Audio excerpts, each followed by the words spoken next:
Magnifique, ça tourne. C'est bon?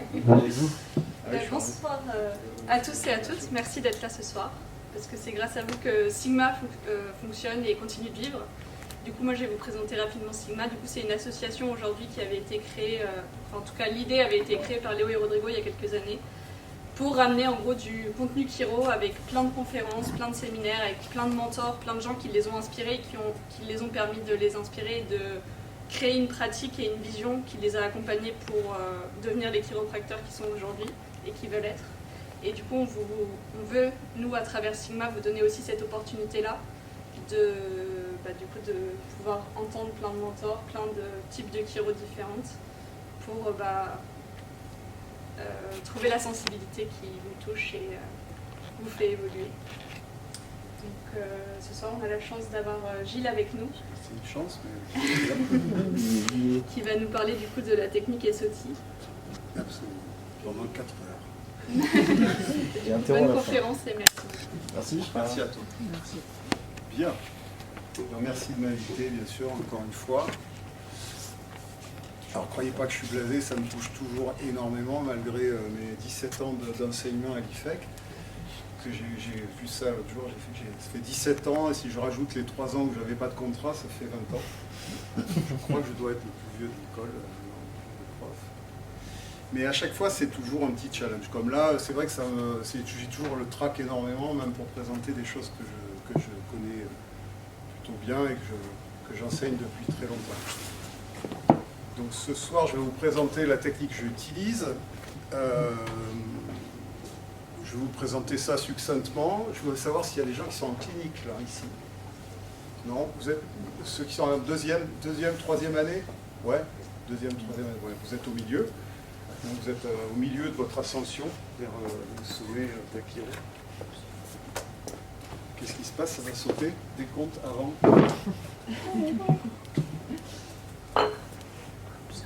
C'est bon? Ça va. Sinon, c'est peut-être toi. Yes.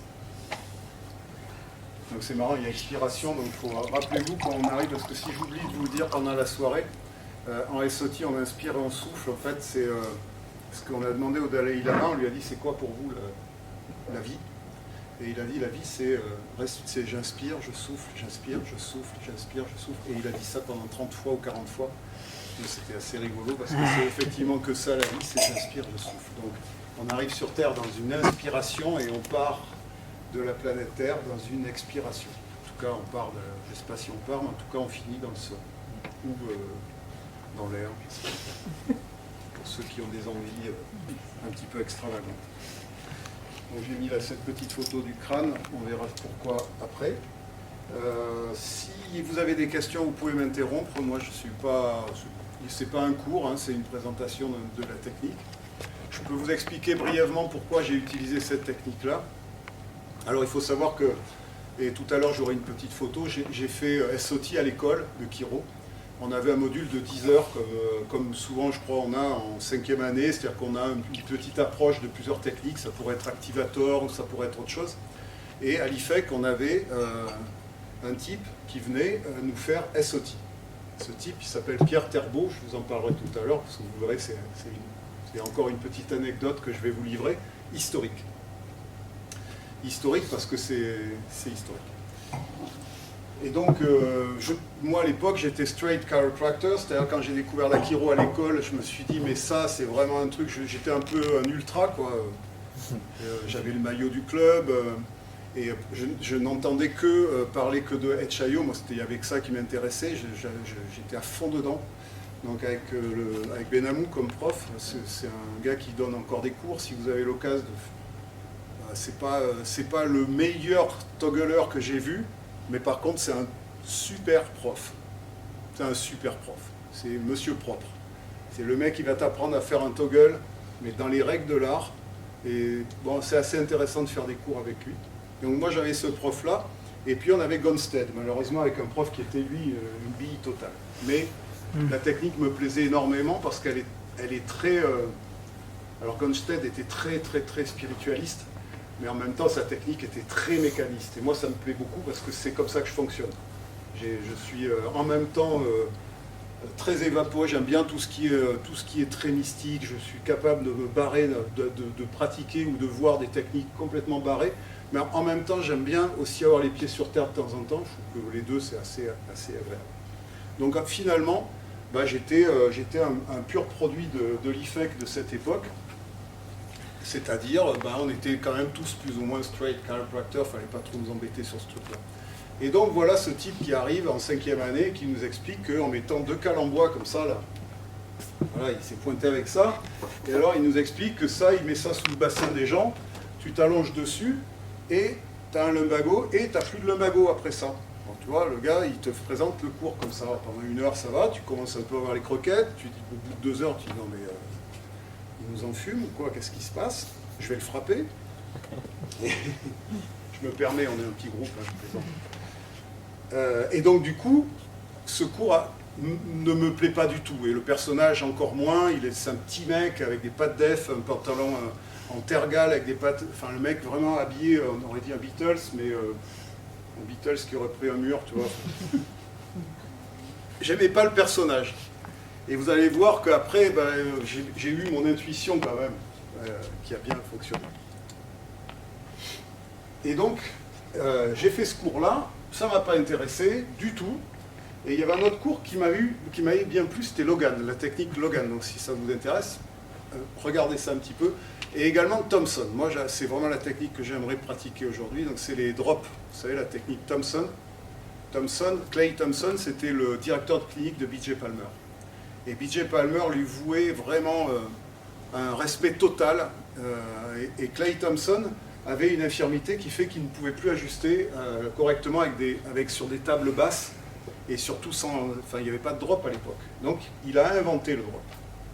Il a inventé le drop qui lui permettait de décupler la vitesse et surtout que le drop absorbe la force induite dans l'os. Ça lui évitait de prendre des rebonds. Et comme ça, c'est pour ça que B.J. Palmer a utilisé les drops pour la technique HIO. C'est arrivé. Sinon, avant, on faisait ce qu'on appelait un body drop. C'est-à-dire qu'une fois on donnait l'impulsion, quand l'impulsion revenait dans les bras, on l'absorbait. C'était toute la différence entre le body drop et les drops. Je ne vous cache pas que quand tu fais une journée de body drop, le soir, tu as les lombaires, elles sont quand même un peu en train de pleurer. Donc voilà, je me retrouve dans la nature, puisque à l'IFEC, à l'époque, on nous faisait un enseignement commando, c'est-à-dire on n'aimait pas les médecins, on n'aimait pas la société, on n'aimait pas le système médical, on n'aimait pas les ostéopathes, et on était lâchés dans la nature avec chiropractic. C'était vraiment la religion, et on avait vraiment le truc, on était tatoués en sortant, et on nous jetait dans la nature. Je ne vous blague pas, quand je suis sorti, il y avait 70 chiropracteurs en France. Aucun remplacement possible, aucune voie à l'étranger puisque notre diplôme ne valait rien, enfin, etc., etc., etc. Et un espèce de no man's land, je vous parle de 1989, 1990. Je me suis installé en 89. Donc bon, je m'installe en faisant mon topo, et puis je commence à avoir des résultats plutôt pas mal, mais je remarque que je ne suis pas tendre. Je ne suis pas tendre avec les gens, c'est-à-dire que je suis plus proche du châtiment que de l'ajustement, vous voyez.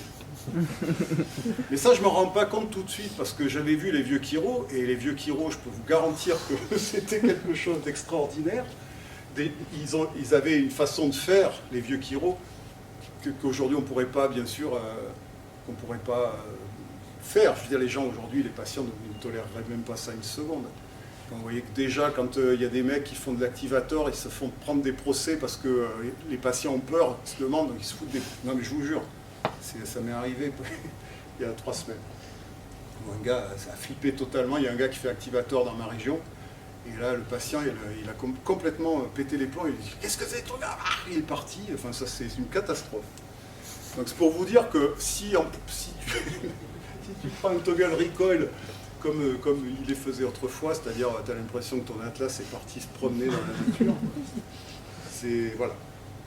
Et donc au bout d'un moment, je me dis, j'avais vu un truc, j'avais travaillé chez Pierre Grugny à Poitiers, et Pierre Grugny, c'était celui qui a inventé l'école, c'est celui qui a fait l'école, il était président des chiros français et président des chiros européens. Et ce mec-là, il a un cabinet à Poitiers, un beau cabinet, et c'était notre directeur de clinique, enfin c'était l'homme à tout faire, le big boss. Hein. Et bon, ancien militaire, donc moi imaginez que je suis allé passer mon entrée en chiro, j'avais les cheveux là. Donc la première chose qu'il m'a demandé, c'est ok, tu rentres mais tu te coupes les cheveux. Pour vous dire. Et en sortant, je me suis dit, je vais aller bosser chez lui. Il m'accepte, et dans son cabinet, il y avait les blocs. Et là, je me dis, c'est pas possible qu'un mec comme lui ait ça dans son cabinet. Ça, parce qu'à l'époque, j'appelais ça. Et donc, maintenant, c'est mon outil de travail. Et donc, je vais bosser chez Pierre, et Pierre, dans une après-midi, check un patient. Il a un toggle Pierre Greny magnifique, malheureusement, il est mort l'année dernière. Et franchement, enfin bon, voilà. Mais un toggle magnifique et des side postures, mais de toute beauté, avec des mains très dures. C'est un mec qui arrive à passer une T4 en supine, sur le dos. Hein. Tu te mets le patient sur le dos, le mec il va checker avec son index, le spinous de T4, s'il y en a à qui ça parle. Et t'entends ponk. Des mecs qui ajustent proprement, il y en a plein, je vous donnerai les noms si vous voulez. Pas moi. Mais non, moi j'ai eu mon heure de gloire, mais c'est définitivement pas mon cerveau. Parce que ce qu'il faut trouver en chiro, c'est juste son outil. Après le reste, malheureusement, des fois, t'aimerais faire cette technique-là, mais elle n'est pas pour toi. Moi aussi, j'aimerais jouer au milieu de terrain et marquer des buts comme Zidane, mais je ne suis pas Zidane. Et encore moins, oui. Donc, je crois qu'il y a un moment, il faut trouver son outil, s'en contenter, et se dire, ok, je vais l'améliorer parce que je peux vraiment faire quelque chose dedans. Et ben, c'est un passage à autre chose.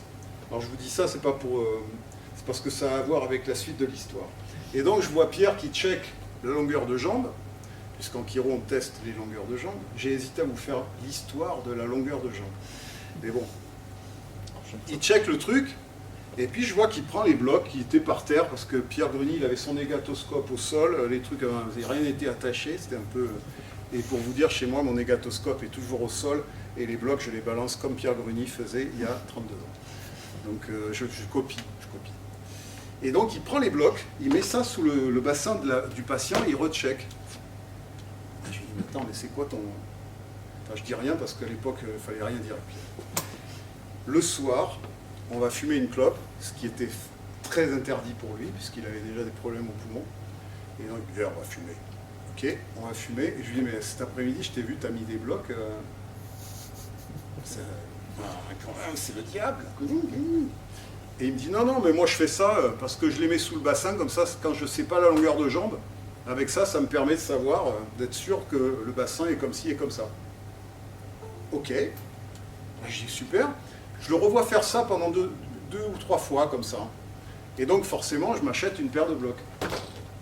Donc vous voyez l'histoire. Arrive ce qui arrive, c'est un jour, il y a un patient qui vient, je vois le mec, il était vraiment antalgique comme c'est pas permis, je le mets sur la table, donc moi j'ai une ILO, hein, donc c'est une table qui descend, je ne sais pas si vous connaissez ce genre de table, enfin c'est des tables chiro quoi. Et alors le truc à acheter, hein, je veux dire une table chiro, c'est une table ILO, hein, parce que quand vous avez une table horizontale, vous allez la garder 3-4 ans, vous voyez. Et au bout d'un moment, quand vous allez avoir des patients antalgiques, vous allez vite comprendre que c'est la mort pour eux, quoi. Déjà, monter sur une table comme ça, quand tu es comme ça, tu fais 110 kg et tu es antalgique, je garantis, même si elle prend 100 kg, la table, le gars, il va souffrir. Surtout pour en descendre. Surtout pour en descendre. Et comme moi, je voyais vachement d'antalgie, je faisais ça, moi, en side posture, tu vois, donc, et je me suis rendu compte qu'en mettant le patient sur la hélo, il descendait, je mettais les blocs, au bout de 3 minutes, le patient était droit comme un i. Et là, je me dis, merde, le mec à l'IFEC, là, mon prof, il avait raison, ça marche. Donc je me rends compte de ça. Et puis, non seulement ça marche, mais je me rends compte qu'à chaque fois que j'ai une urgence, que je fais ça, ça marche super bien. Donc ça veut dire que je ne prends pas de risque, le patient en a pas mal, et ça marche aussi bien que si je faisais un side. Je dis, bah, c'est cool ça. Et donc j'ai commencé à faire mon premier séminaire de SOT, mais c'était en 1994. Donc 5 ans après, pendant 5 ans, j'ai bossé avec le package de notre école, qui est largement suffisant pour faire vraiment, comme on dit, des miracles. Donc pour répondre à ta question, je crois que j'ai répondu. Un miracle, c'est quand on ne sait pas ce qu'on a fait et que le patient vous dit « Je ne sais pas, vraiment, je ne sais pas ce que vous m'avez fait, mais c'est nickel. » Et vous répondez « Bah, moi non plus. » C'est comme quand un patient vous dit « Bon, alors, j'ai quoi ?» Alors, qu'est-ce que j'ai? Je ne sais pas ce que tu as, moi. Un mot, vous voulez des mots, trucs, j'ai probablement des trucs en hit, mais des trucs propres, hein, pas... Voilà ce que je veux dire, des trucs inflammés. C'est vachement compliqué de dire ça à un patient. Qu'est-ce que j'ai? Je ne sais rien. Tu veux dire, vous avez une catégorie 3 avec un indicateur machin. Vous avez un spinous à droite, légèrement subluxé. Le mec, il n'en a rien à foutre de ça. Vous voyez, c'est vachement compliqué, ça. Enfin, je vous livre ça comme ça. Hein. Donc, pourquoi il y a le... Hop, ça ne marche pas. Voilà. Donc, voilà comment j'ai fait SOT. J'ai commencé à faire SOT. Cette technique-là à Paris, donc je suis monté faire un premier séminaire, et le premier séminaire c'était la catégorie lombaire, qu'on appelle la catégorie 3. Et donc j'ai appris à faire la catégorie 3, mais dans les règles de l'art. Et j'ai eu deux profs magnifiques, un gars qui s'appelle James Russo, que vraiment j'adore, qui est sensei. Donc James Russo, c'est un Sud-Africain qui a été coach de l'équipe du Japon de karaté pendant des années. Et c'est un mec... On l'appelait Big James, donc si tu veux, il y a un moment, tu le crois pas quoi, qu'il ait pu faire ça, sauf qu'il te fait le grand écart facial et le mec il fait 150 kilos. Un espèce de Teddy, je sais pas comment là. Et ce mec-là, d'une gentillesse incroyable, et Anne McDonnell qui est encore dans le board et qui est encore prof à Soto, on verra ça tout à l'heure si on a le temps d'y arriver. Et ces deux personnes sont venues à Paris et sont devenues mes profs. Vraiment des profs respectables et vraiment des gens que j'adorais. Et j'ai fait à peu près peut-être une quarantaine de séminaires de SOT, quoi. Donc j'ai été tellement là-dedans que j'étais dans le board, j'y allais 2 fois par mois, enfin je suis bon, etc. Parce que moi il y a un truc qui se passe avec moi, c'est que quand j'aime quelque chose, je suis affreux avec ça, c'est que je fais que ça, quoi. Ça ne peut pas me quitter. Donc je rentrais de Londres et je me demandais quand est-ce que j'allais repartir, en sachant qu'on ne réservait pas sur Internet et que c'était assez compliqué à l'époque. C'était pas gagné pour faire les voyages et que ça coûtait de l'argent. Et c'est là où j'ai découvert qu'en fait, je ne pensais plus à l'argent, je pensais uniquement à m'améliorer. Et forcément, je m'améliorais. Et forcément, j'avais des patients que je n'avais pas avant. Et je vous jure que c'est vrai parce que tous les chiros vous le diront dans les séminaires, vous allez toujours entendre ça. Well, I changed my mind, bon. Et c'est vrai que du jour au lendemain, j'ai doublé mon nombre de patients. Du jour au lendemain. J'ai encore les frissons quand j'en parle. C'était au mois de février 1994. Je suis rentré du séminaire en janvier. En février, je voyais le double. Donc je me suis dit, bon, c'est encore le truc derrière, c'est hurrah, j'ai la niaque. Pas du tout, ça n'a jamais diminué depuis, ça a été tout le temps en augmentation. Donc ça, c'est un truc que j'ai vécu, je peux vous le dire. Et si moi je l'ai vécu, tout le monde peut le vivre. Et je crois que c'est tout à fait humain. Il n'y a rien d'extraordinaire à ça. C'est qu'une fois que tu as trouvé ta chaussure qui va au bon pied, une fois que tu as le bon outil, une fois que tu es dans un truc qui est exaltant et pour lequel tu es doué, les gens le sentent, quoi. Donc ça ne sert à rien de faire des trucs forcément compliqués pour bien soigner les gens et avoir des résultats merveilleux. Enfin, ça, j'en suis certain. Moi, j'ai des chiro potes qui aujourd'hui font uniquement, et aujourd'hui c'est devenu presque péjoratif, ils font uniquement du mécanique de base qu'on apprenait il y a 30 ans. Ils font toujours la même chose et ça marche et très bien. Et donc je crois que si on parle de technique, puisque c'en est une, c'est pas parce qu'on va faire SOT qu'on va faire des choses merveilleuses forcément, quoi. Il y a des gens avec qui ça va pas le faire, ils vont pas accrocher, ils vont pas comprendre la logique du truc, quoi. Par contre, il y a un point commun dans toutes les techniques, et si je peux vous le livrer, et ça de source sûre, j'ai quand même fait pas mal de séminaires, moins que certains, mais j'en ai fait quand même quelques-uns, et une technique, ça se travaille. C'est comme en musique, comme en danse, comme en sport, comme ce que vous voulez. La technique, c'est des heures de boulot, et c'est de l'abnégation, c'est je refais le geste, c'est pas bon, je mets mon bras comme il faut. Si on n'a pas ça dans la tête, quand on est chiro, on est sportif. C'est exactement la même mentalité. D'abord, c'est un travail très physique, la chiro. On est debout toute la journée. Moi, je travaille 14 heures, 13 heures, 14 heures par jour. Je ne m'assois pas, je mange debout. Et tout le monde me dit, pourquoi tu manges debout? C'est parce que si je m'assois, je dors. C'est simple. Comme ça, c'est fini. Donc, moi, je reste debout 14 heures par jour. Donc, ouais, tu as les sacroiliaques, il faut qu'elles soient solides. C'est clair. Il faut que quand tu soulèves ton patient, que tu te mets en posture. Moi j'ai 60 balais, franchement, si je ne veux pas me tuer le dos, j'ai intérêt de faire gaffe, quoi. Donc ça, c'est un truc aussi que je vous livre. Si on parle de technique, il faut parler de boulot. Ça n'a rien de poétique. C'est pas... voilà. Et les gens qui vous disent « Ah, j'ai fait 2 séminaires de machin, c'est de la merde. » Voilà, ça c'est dommage. C'est pas un raisonnement qui est correct. Si on veut vraiment être certain qu'une technique fonctionne, il faut quand même un petit peu avoir ajusté des patients. Et on a le droit de dire, au lieu de dire c'est de la merde, de dire non, moi ça ne me convient pas du tout. Pour tout vous dire, j'ai fait plein de techniques, je vais vous les citer. J'ai fait NIP, j'ai jamais pratiqué. J'ai fait BEST, je n'ai jamais pratiqué. BEST, j'ai fait 5 fois. Jamais fait BEST de ma vie. Par contre, j'adorais aller au séminaire. J'ai fait NOT, j'ai jamais pratiqué. J'ai fait quoi d'autre? EKE, ça ne m'intéresse pas. Enfin, etc., etc., etc. Vous pouvez en citer comme ça, que je n'ai jamais... Par contre, je suis prêt demain à refaire le séminaire. Sans problème. Avec une joie. Mais pourquoi? Parce que déjà, tu as le message Chiro, tu as la vibration du mec. Le gars qui te fait le cours, il fait un truc sur une technique qui est vieille parfois de 60, 70 ans, avec des génies qui ont pratiqué ce truc-là. Donc il y a des choses à choper. Et puis il faut se laisser inspirer par le truc. Et puis de toute façon, il y a Carl Ferreri, donc l'inventeur de NOT.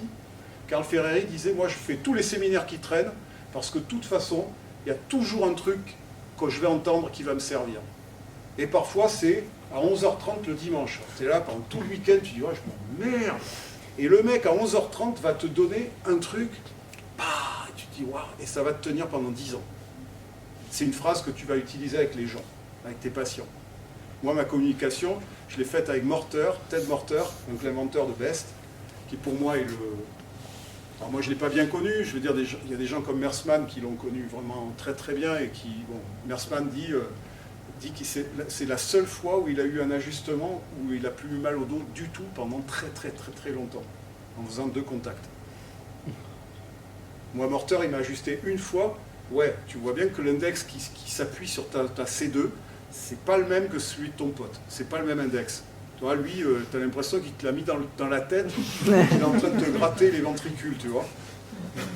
Il dit, putain, merde, Monroe m'a jamais dit. Vous voyez ce que je veux dire? Donc c'est pour ça que je vous présente ça. C'est pas, moi en tout cas, j'ai jamais vendu SOT comme étant le truc merveilleux, machin truc. C'est compliqué, ça demande, il y a 9 modules. 9 modules. Donc c'est complexe, c'est-à-dire que ça demande du boulot. Et effectivement, on peut faire de l'orthoblocking comme on fait à l'IFEC. C'est-à-dire, tu achètes un paire de blocs, tu chopes la jambe courte, tu mets un bloc comme ça, l'autre bloc de l'autre côté, et tu vas fumer ta clope, ou tu vas boire un coup, tu reviens, tu enlèves les blocs. Ok, on peut faire ça. Et ça va marcher, le pire. Parce que le génie de DiGernet, c'est que ça, c'est un outil qui marche. Alors c'est un peu emmerdant, parce que comme ça marche, tu peux aussi faire des conneries.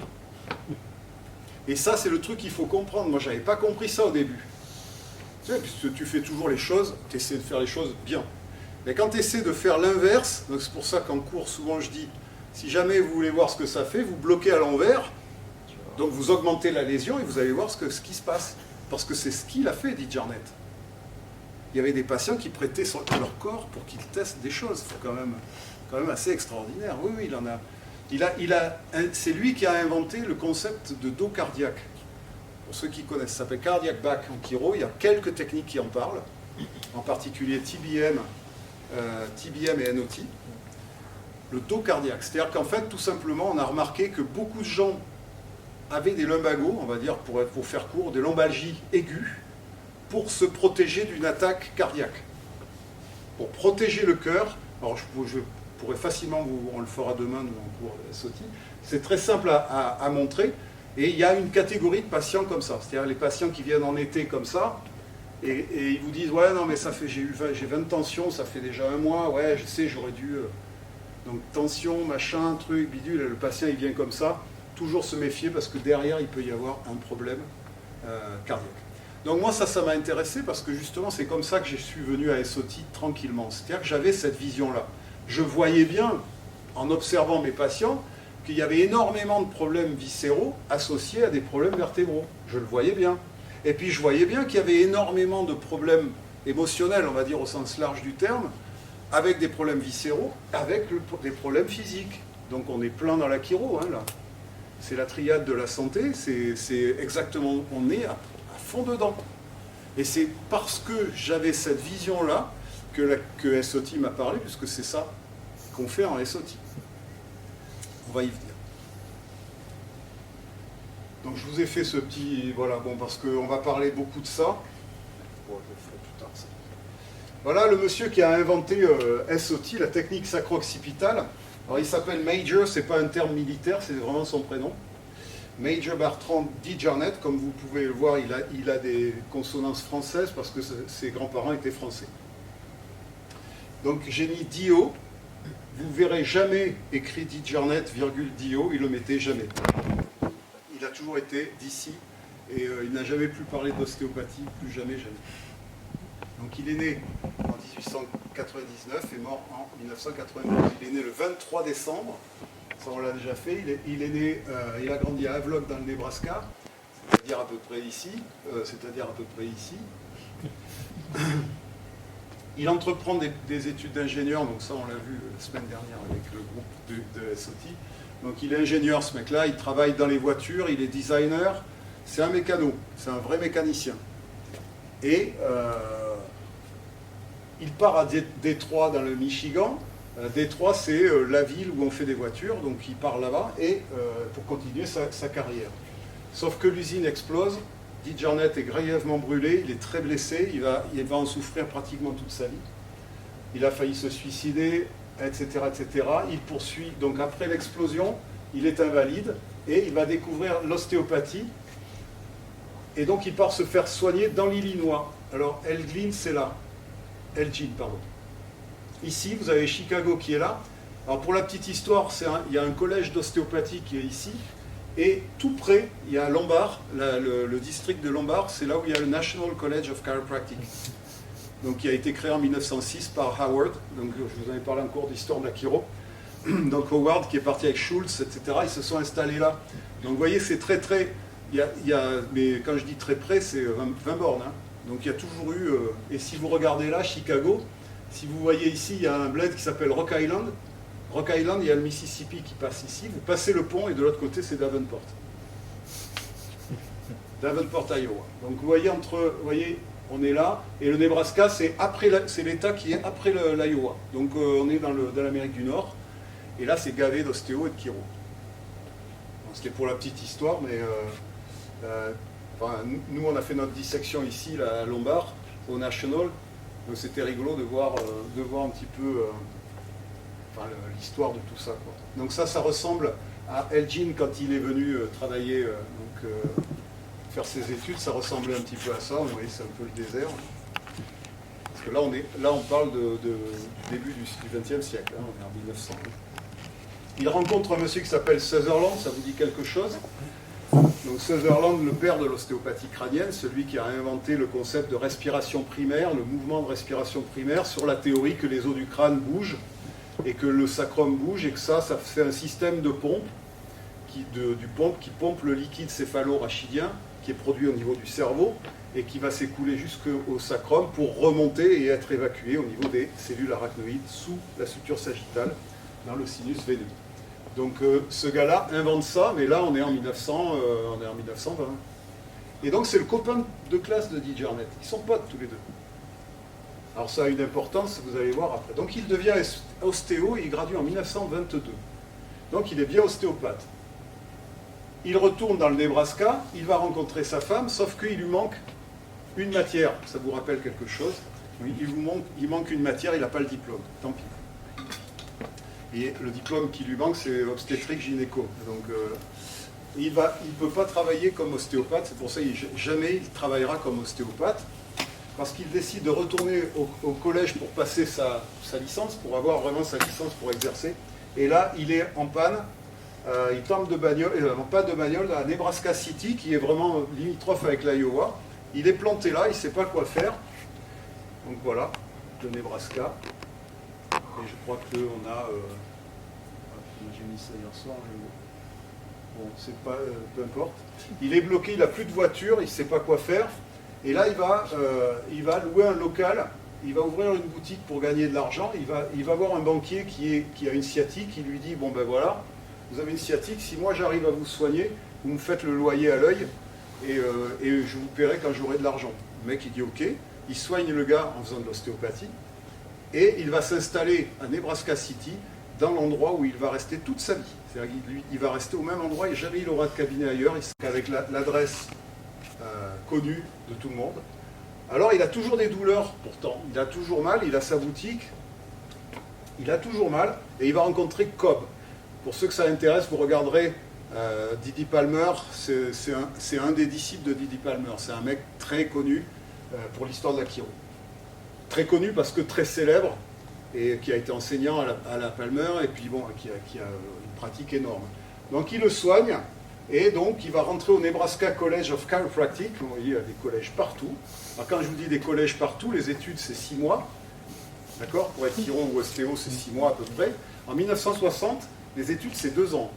En 1960, c'est 2 ans les études de chiro. Donc vous voyez, en 1920, vous imaginez, et vous imaginez les classes. Ce n'est pas des classes avec 5000 élèves. À la Palmer, oui, il y a 3000 élèves, mais en dehors, il y a plein de petits collèges. La Nebraska City, par rapport à l'Iowa, c'est tout près. Hein. Chicago, par rapport à voilà, Cedar Rapids, tout ça, il y a plein de collèges partout. Et donc, il va avoir son diplôme de chiropractor donc en 1924. Au début des années 30, il va faire beaucoup de recherches sur la chromothérapie. Donc hier, j'ai encore rebouquiné un bouquin de Dee Jarnett sur la chromothérapie, c'est-à-dire l'utilisation des UV, l'utilisation de la couleur rouge, verte, machin, etc.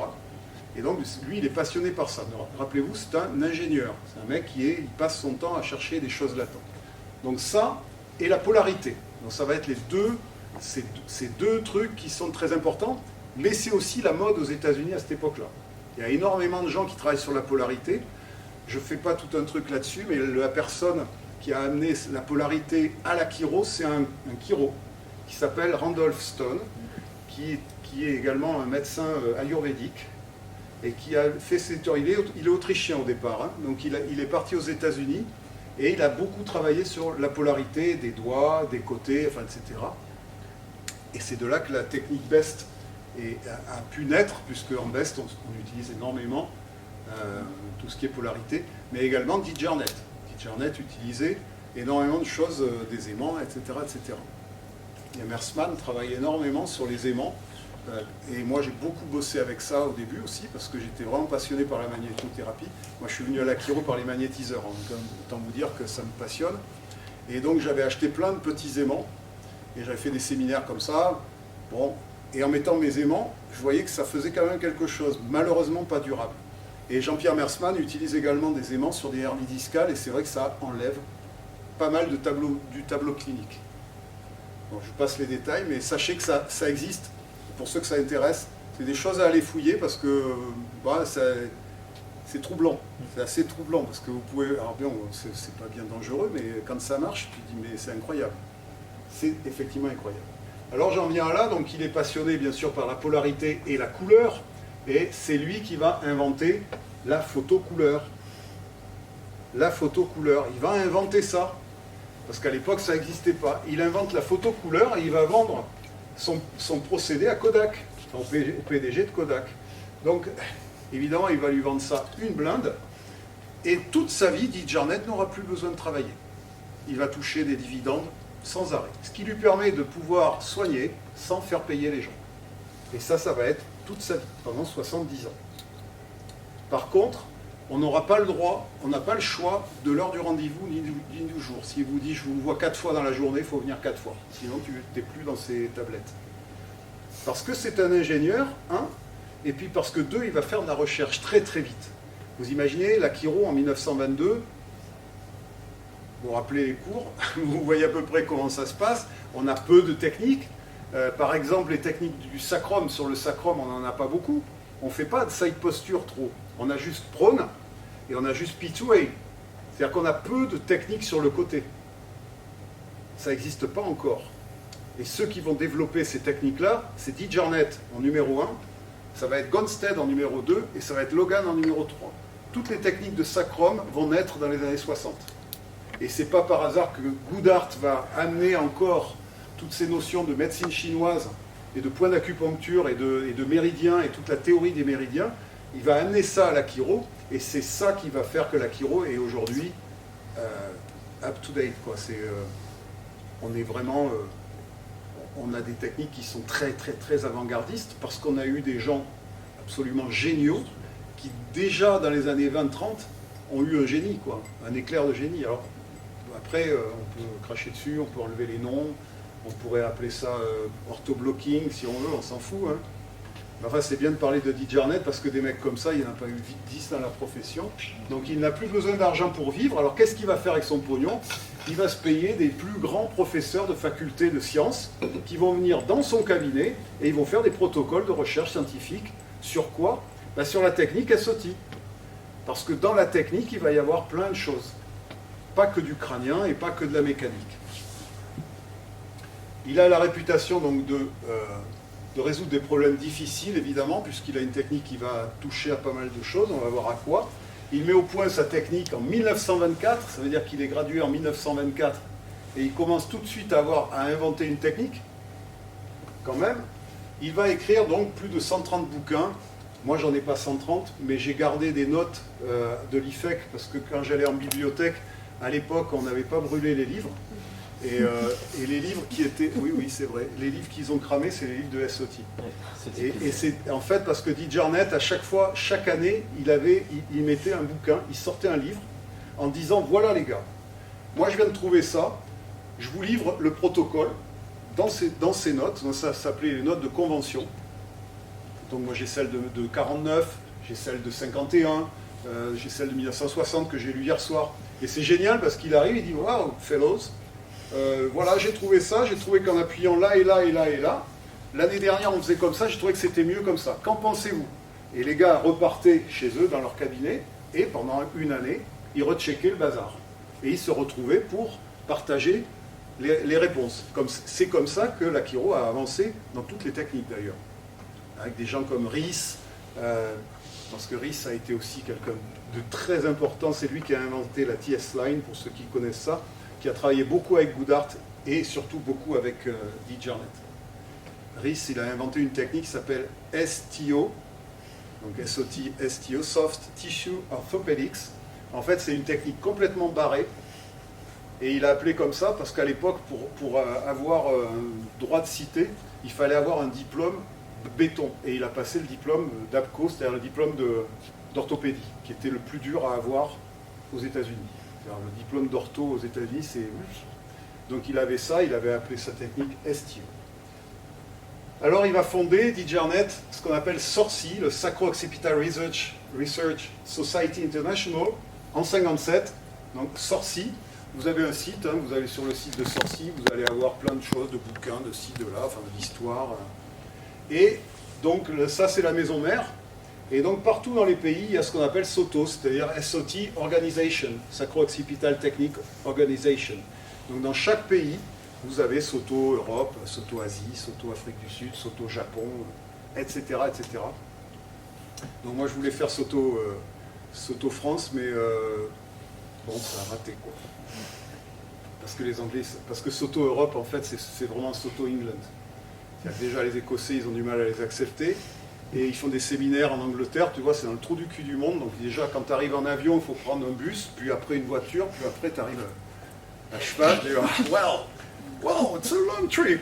Would you have a beer? Yeah, come on. Enfin, c'est vraiment des enfoirés. Bon, bref. SOTO France, ça n'a pas marché. Donc je vous ai mis ça. J'ai fait partie du board ici en 1997. Donc j'ai retrouvé ça hier soir en bouquinant mes notes. Je me suis dit, tiens, je vais frimer un petit coup. C'était surtout... pour vous dire que j'en ai fait partie. Il y a Anne McDonnell qui à l'époque était board member, mais qui maintenant est présidente depuis... enfin, maintenant elle n'est plus présidente, mais elle a été présidente pendant perpète. Il y a ce monsieur que vous connaissez qui s'appelle Steve Williams. Oui. Donc Steve Williams, moi j'ai fait mes études avec lui, enfin pas des études de SOT. Il a été bien plus brillant que moi. C'est le prof de SOT, le prof de pédiatrie. C'est le truc qu'il faut aller faire si vous avez envie d'apprendre vraiment la pédiatrie old school. Chiropractique, SOT, mouvement du crâne, machin, vous allez faire ces séminaires, il en fait 4, il y a 4 séminaires de pédiatrie, c'est le truc à faire. Voilà, Steve Williams. Sean, elle est partie, elle n'est pas morte, elle est partie. Kim est actuellement vice-présidente, Kim Garnham, elle m'a fait passer le diplôme de viscéral super, super chiro. Jesper Dahl, donc Jesper c'est celui qui faisait tous les séminaires d'extrémité, qui était à l'époque là. Gary Barbary, c'est lui qui s'occupe de Soto Australia aujourd'hui, il est président de ça. Et à l'époque, il était un mec super, un mec super, super. Et Giles Curtis, donc, qui lui est à Bath, et qui a été président, etc. Et surtout ces deux, là, donc je vous ai parlé de James Rousseau, qui est un mec extraordinaire, pareil, si vous avez l'occasion de le rencontrer, il fait des séminaires Activator en Europe. Et John Owatt, donc John Owatt, c'est le big boss SOT en Europe. C'est l'équivalent de Mersman, c'est un Mersman numéro 2. C'est un mec qui est, à chaque séminaire, il arrivait, donc vous savez, les séminaires de SOT, vous avez plusieurs salles, parce qu'il y a plusieurs modules, et donc quand on va en Angleterre, il y a 200, 300 personnes, hein, c'est à peu près ça les séminaires SOT, par classe. Et John arrive le matin, le samedi matin, et en 20 minutes, il explique SOT, la physiologie et l'anatomie. En 20 minutes. Il sue, parce que c'est à chaque fois une perf. Et à chaque fois qu'on allait, moi je vous dis, j'en ai fait 40 séminaires, même plus que ça, et à chaque fois je me disais, putain, demain je vais voir John Owatt. Et là tu es là, tu dis, allez, qu'est-ce qu'il va nous faire? Et en fait, au bout de 20 minutes, tu dis, ok, j'ai tout compris. Ok, ça dure que 20 minutes. Après, tu n'as plus compris du tout, mais sur le moment, c'est tellement, il a une manière tellement incroyable d'expliquer. Alors, si vous ne le voyez pas, parce que maintenant il ne va plus faire trop de cours, il est âgé, hein, il doit avoir... Il a pris sa retraite. Ouais, il doit avoir 70 piges, mais tous ses enfants font chiro, enfin, il a formé des gens incroyables. Et surtout, il a écrit un bouquin qui est la Bible de SOT, qui s'appelle Anatomie et Physiologie of SOT, donc c'est un beau livre, je vous le recommande. Voilà, John Owatt, c'est vraiment le bouquin à avoir si vous voulez avoir un livre de SOT, c'est celui-là. T. Jarnett va mourir à 93 ans, avec tout ce qu'il a vécu avant, ça conserve pas mal quand même. Alors il remercie toujours sa femme, parce que c'est un chercheur, dit Jarnett, hein, c'est quelqu'un qui travaille 16-17 heures par jour, il faut imaginer ça, le dimanche compris. Il faut imaginer, alors ça paraît complètement con, hein, aujourd'hui on va dire, moi je ne veux pas vivre ça, et bien entendu qu'on ne va pas vivre ça, quoique. Je ne sais pas à quel jeune je disais ça, peut-être c'était à vous l'autre soir, mais quand on était... Et c'est vrai que quand ça mord à l'hameçon, tu sais, tu vas à la pêche, putain, t'attrapes rien, et puis tout d'un coup ça mord, t'as envie de rester, quoi. Tu dis pas, je me barre. Vous voyez ce que je veux dire? Donc quand tu as des patients, que tu n'as pas eu beaucoup de patients, et que tout d'un coup, ça vient, et qu'en plus, tu te dis, putain, mais j'ai compris des trucs. Ah ouais, mais quand je fais ça, tu rentres de séminaire, tu dis, mais je fais ça et ça et ça. Et il y a des gens que tu n'arrivais pas à ajuster. Et là, tu te dis, mais ça y est, mais je vois le truc, mais ça y est, j'y suis. Ben ouais, t'as pas envie de rentrer chez toi parce que tu as envie d'essayer que ça marche encore, et tu dis mais ça marche encore, et demain aussi. Et moi j'en étais là, quoi. C'est-à-dire j'étais dans une dynamique, je le suis beaucoup moins, mais c'est l'âge. Et encore je trouve que je fatigue beaucoup quand je vois Mersman qui encore commence à 6h du matin, quoi, qui finit à 21h, mais avant il finissait à minuit. Moi j'ai fini à minuit, il y a un mois de ça, j'ai fini, il était 23h30, le dernier patient. Ça m'est jamais arrivé depuis, ça faisait 20 ans que ça m'était pas arrivé. On se dit à quoi ça sert? Mais ça sert à rien du tout, c'est que simplement c'est la passion, quoi. Je me dis, mais lui, je vais lui faire ça, il va aller bien, tu vois, ça va être ça, c'est ça le truc. On est des chercheurs, quoi, on est des chercheurs, je pense que c'est ça, ce qui nous anime, c'est ça. Peut-être pas tous, mais je crois qu'il y a une bonne partie des chiros qui... Je veux dire, on est tout le temps là dans une problématique de chiro, quoi. C'est-à-dire, on touche quelqu'un, on se dit, mais merde, qu'est-ce qui déconne chez lui? Ah, c'est ça, où elle est sa subluxation? C'est quoi le truc? Et ça, c'est passionnant parce que, en tout cas, moi, c'est ce qui m'anime, quoi. C'est ce qui fait que c'est pas barbant, quoi. T'as un patient, il arrive, il t'explique sa vie, tu dis, putain, mais ça a peut-être rapport, je note. Enfin, c'est Colombo, quoi. On mène une enquête, quoi. Et après, on va essayer de modifier sa physiologie de défense parce qu'il s'agit bien de ça. Et ça, c'est fabuleux quand tu arrives à avoir des bras de levier suffisamment puissants pour faire pas grand-chose et que ça provoque un effet curatif. Ouais, quand tu commences à vivre ça, tu te dis putain, je me sens investi dans le truc là. Et là, c'est pas du blabla que tu te répètes comme si c'était la Bible que tu lisais. Là, c'est quelque chose qui est pratique.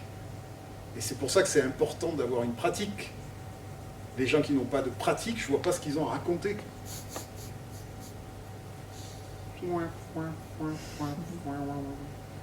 Non, sérieux. Je pense pas qu'on puisse. Je pense que c'est intéressant d'avoir un laboratoire. C'est intéressant. Ça rend humble et modeste une pratique. Ça, c'est sûr et certain. Tu ne fais pas le malin avec les patients. parce qu'on se casse tous la gueule, on a tous des cas difficiles, on se plante lamentablement, etc., etc. Alors, vu le volume, évidemment, tu te dis, c'est peut-être un cas, 2 cas. C'est trop. C'est trop. C'est insupportable. Moi, le truc, c'est...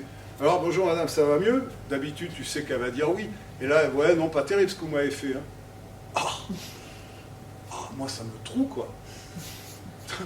À 8h30, tu me dis ça? Alors, j'ai changé mon truc. Maintenant, à 8h30, je ne vois que des patients faciles pendant 1 heure. Non, mais voyez, je vieillis. Et c'est vrai que ça fait du bien. T'arrives, c'est « Oh, formidable, monsieur Dutaï. »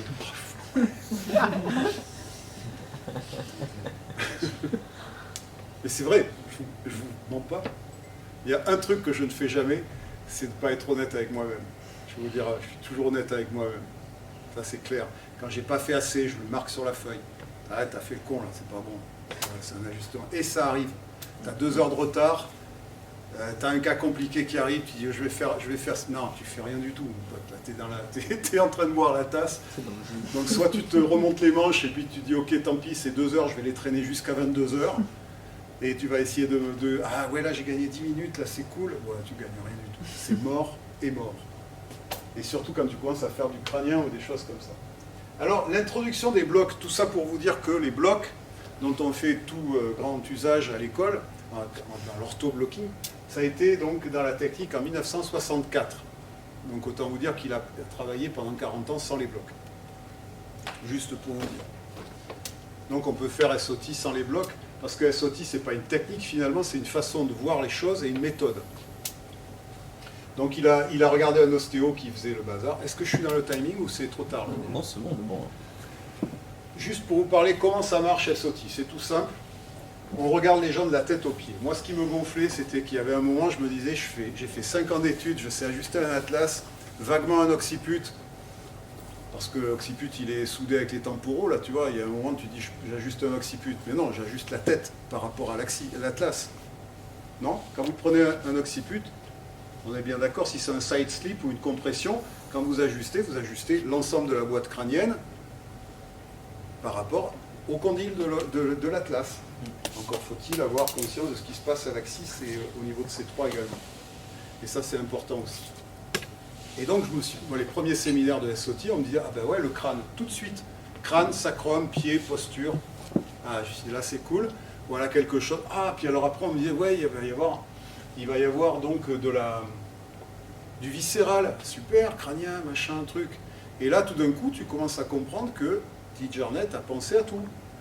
En fait, il a juste créé une technique, une méthode qui permet de travailler sur plein de choses qui sont humaines et qui sont vitales pour l'être humain. Et donc, à partir du moment où il a fait ces études-là et qu'il a mis en place un outil pour corriger ce qu'il trouvait, bah, évidemment, ça allait plus loin. Donc, des pieds à la tête.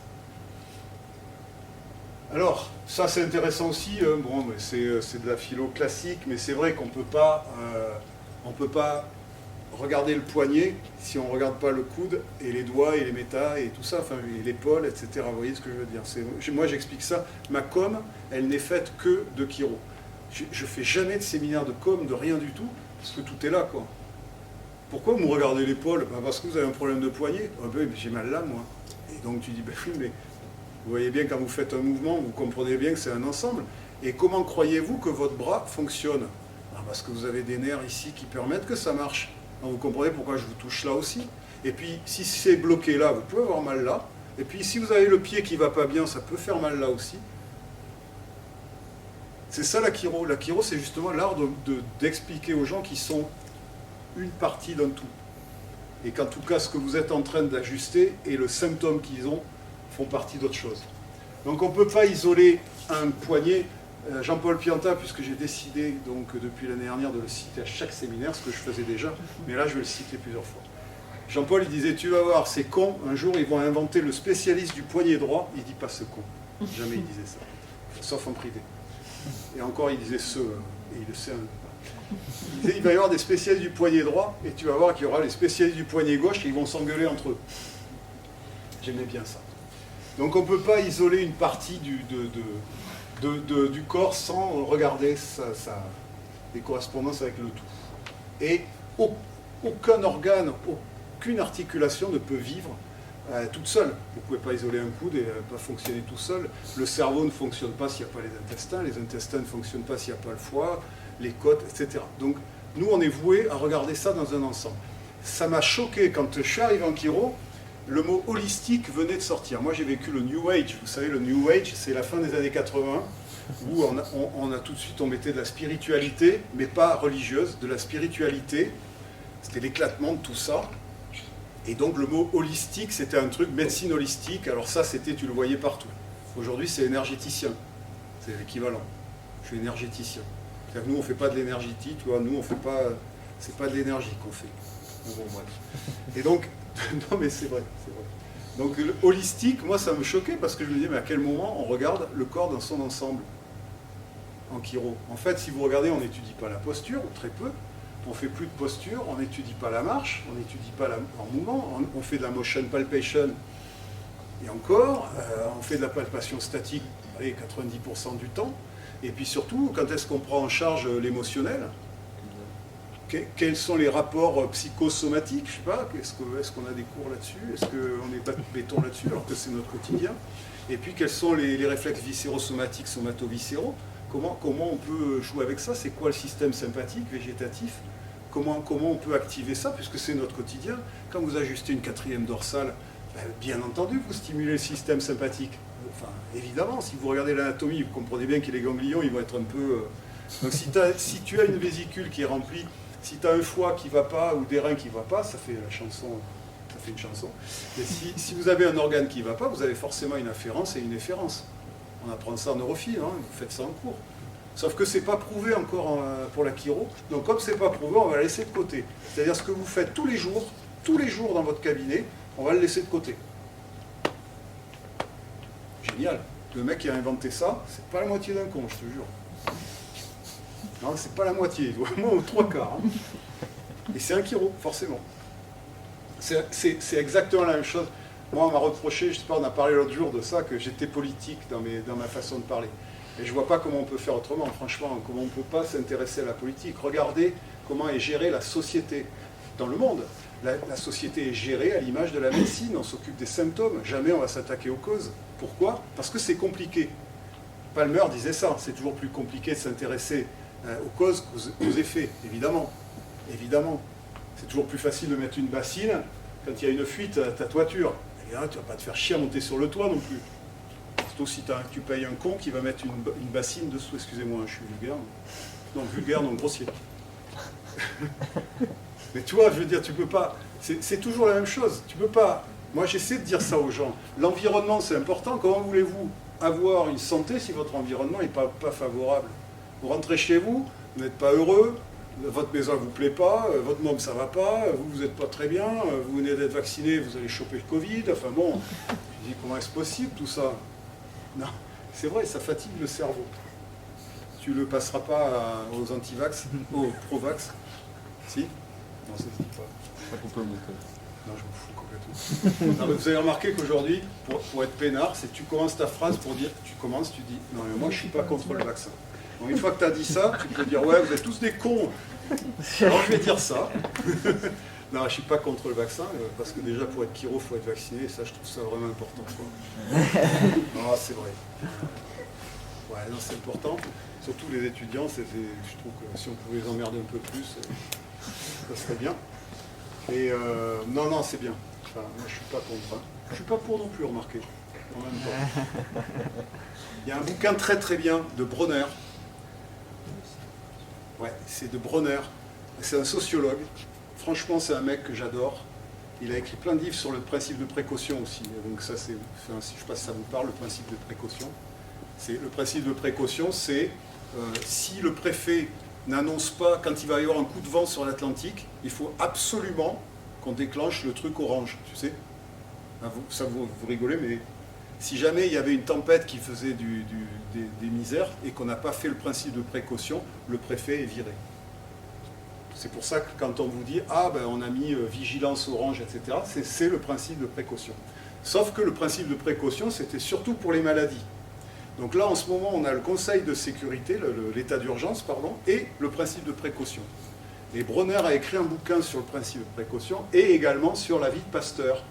Et sociologiquement, son étude porte sur le fait que Pasteur, et je vais vous donner un deuxième exemple tout de suite après, et ça c'est, comment il s'appelle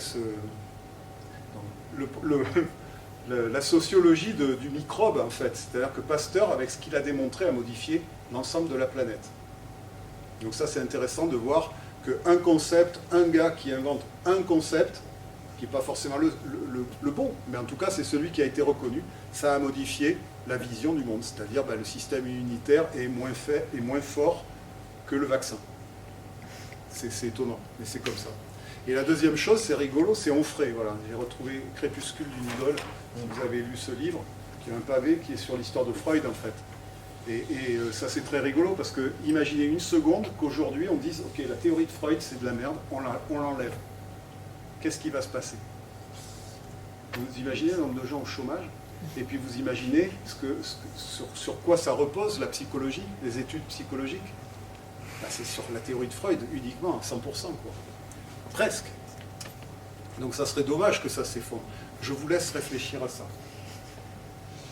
Alors, bien sûr qu'on parle de distorsion, c'est-à-dire que pour Digernet, c'est de la tête aux pieds. C'est-à-dire qu'un pied peut altérer un genou, une hanche, un bassin, des lombaires, des dorsales, la ceinture scapulaire, les cervicales et les os du crâne. Puisque, évidemment, comme il a été en cours avec Sutherland, il a tout ça qui est déjà dans son sac. Hein. Je passe. La subluxation primaire. Ça, vous ne connaissez pas, mais je vous invite à réfléchir là-dessus. Nous, quand on était étudiants à l'IFEX, c'est-à-dire il n'y a pas si longtemps que ça, il y a 32-33 ans, on avait des cours sur la subluxation primaire, les compensations et les fixations. C'est-à-dire que quand tu avais la subluxation primaire, c'était le Graal. Tu venais de trouver le truc qu'il fallait ajuster. Donc la subluxation primaire, c'est celle qui va faire que le corps fait des compensations après.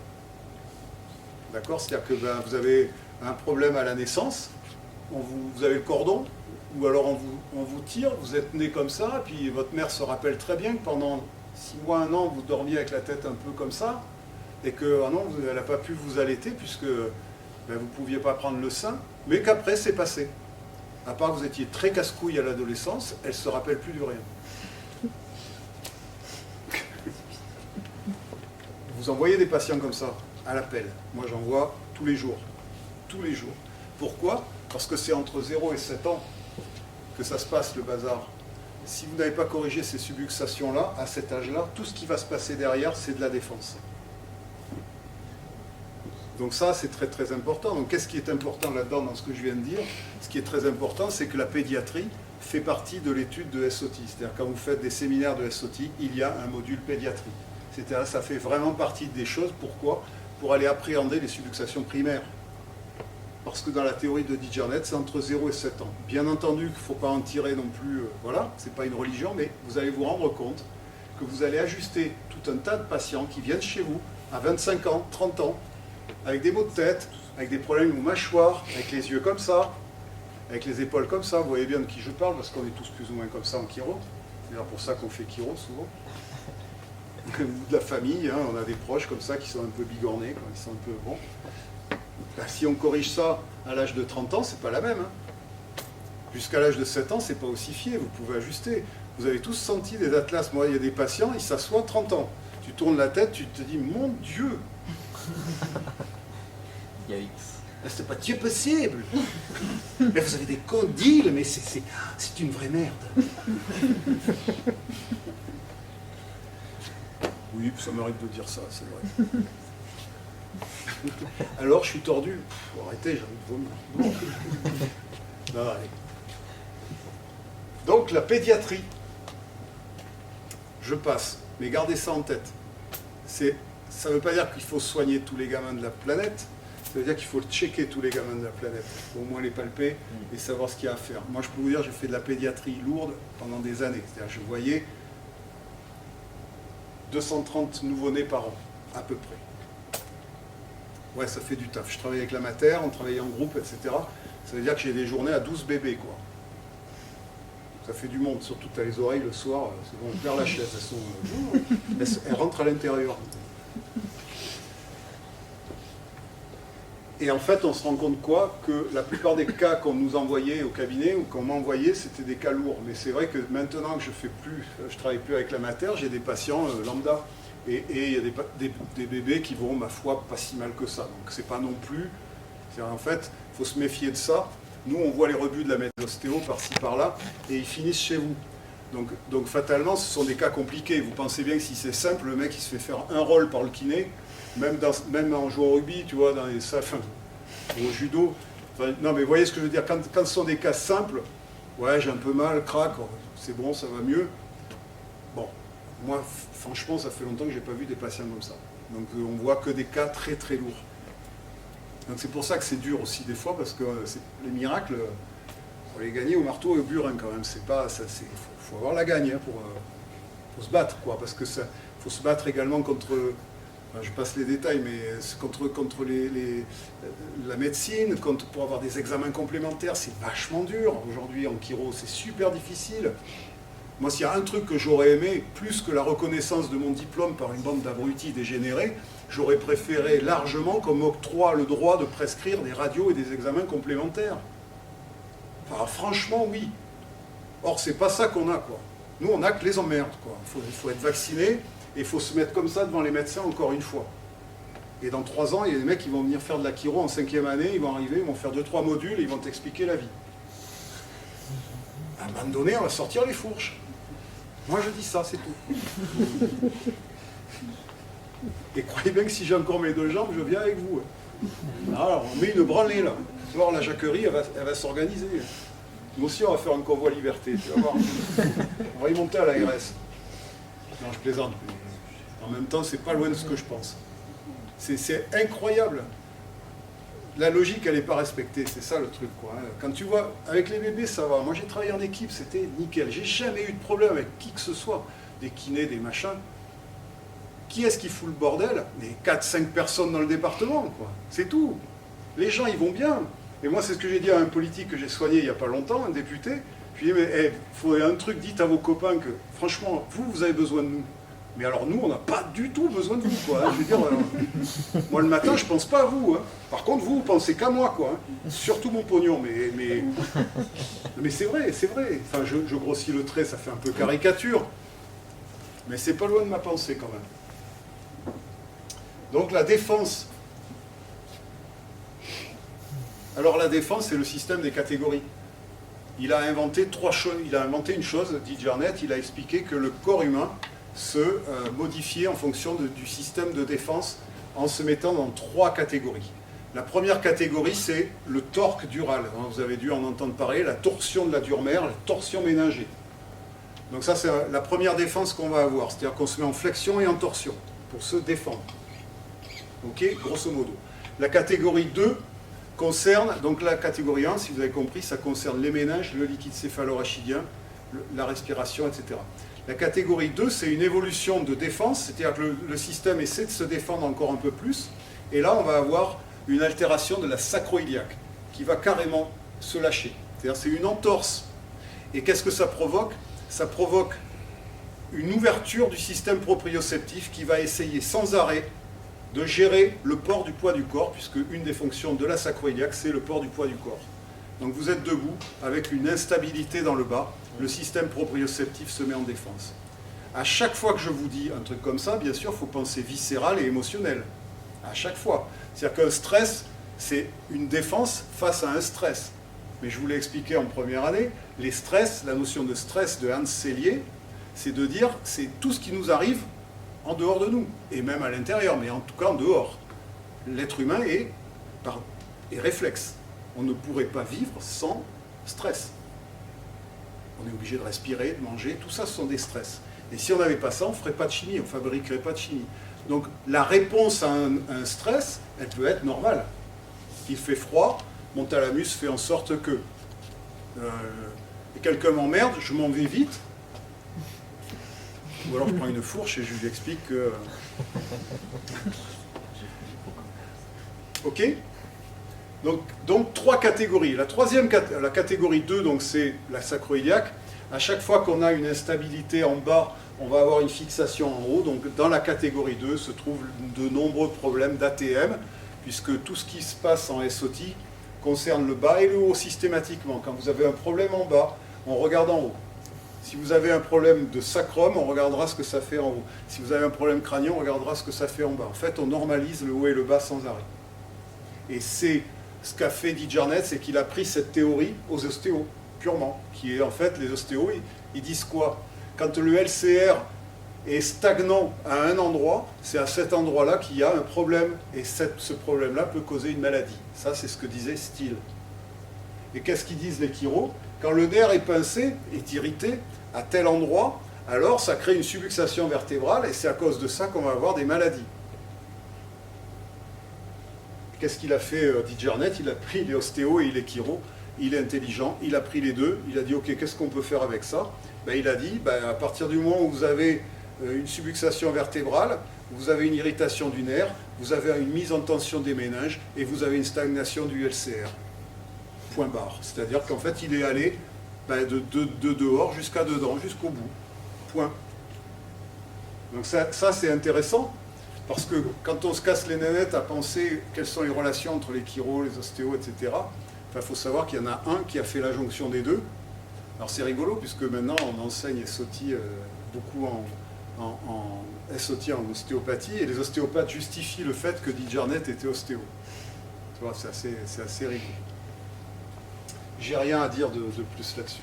Donc en SOT, on fait ce qu'on appelle des procédures de préparation, c'est-à-dire en général on travaille beaucoup sur les articulations, etc., pour libérer les tensions, pour qu'on puisse avoir une longueur de jambe correcte. Je passe les détails. Il y a le blocking, qui est vraiment la partie connue. On fait également des ajustements de side posture et autres. On fait des ajustements exactement comme vous faites tous les jours, simplement ils sont faits en fonction d'indicateurs, c'est-à-dire qu'on va, tout au cours de la méthode, on va checker des indicateurs qui sont assez nombreux, et le but du jeu, c'est de les éliminer.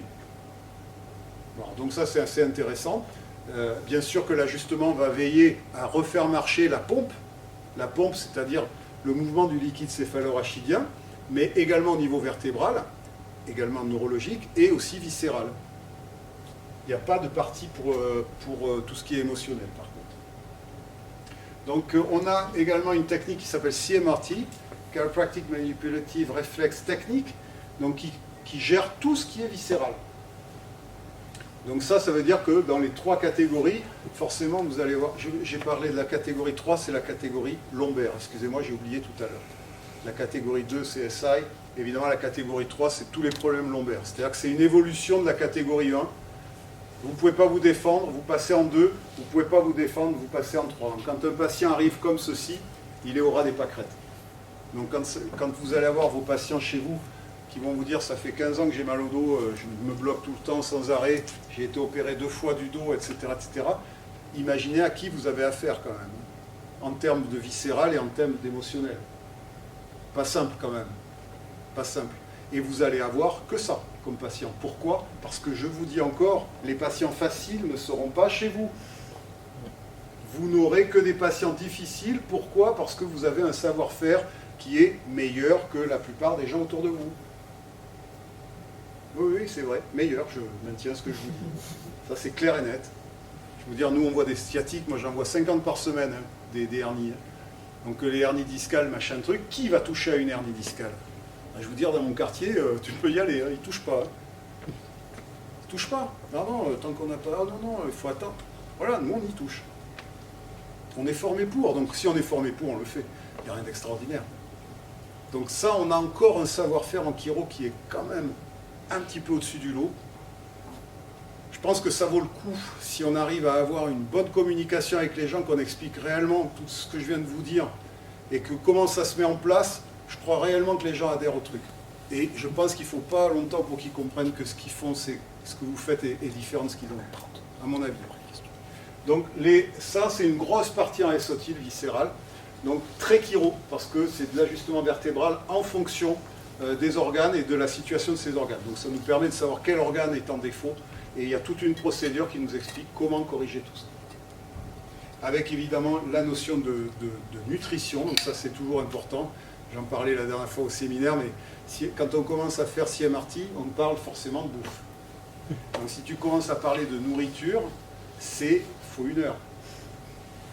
quand tu soignes un bébé, c'est pareil. Si tu commences à dire, ok, je m'allonge, ok, asseyez-vous, tu commences à travailler sur le bébé, il ne faut pas être speed. Dès qu'on travaille sur le crâne, il faut se calmer, quoi. C'est vraiment un métier, quoi. Quand tu commences à travailler sur le ventre des gens, tu ne vas pas y aller en appuyant comme ça, en faisant des trucs.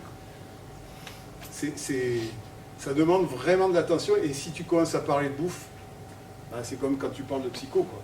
Tu vas dire à un patient, tu parles de la vie, machin, bon, c'est bon, c'est parti.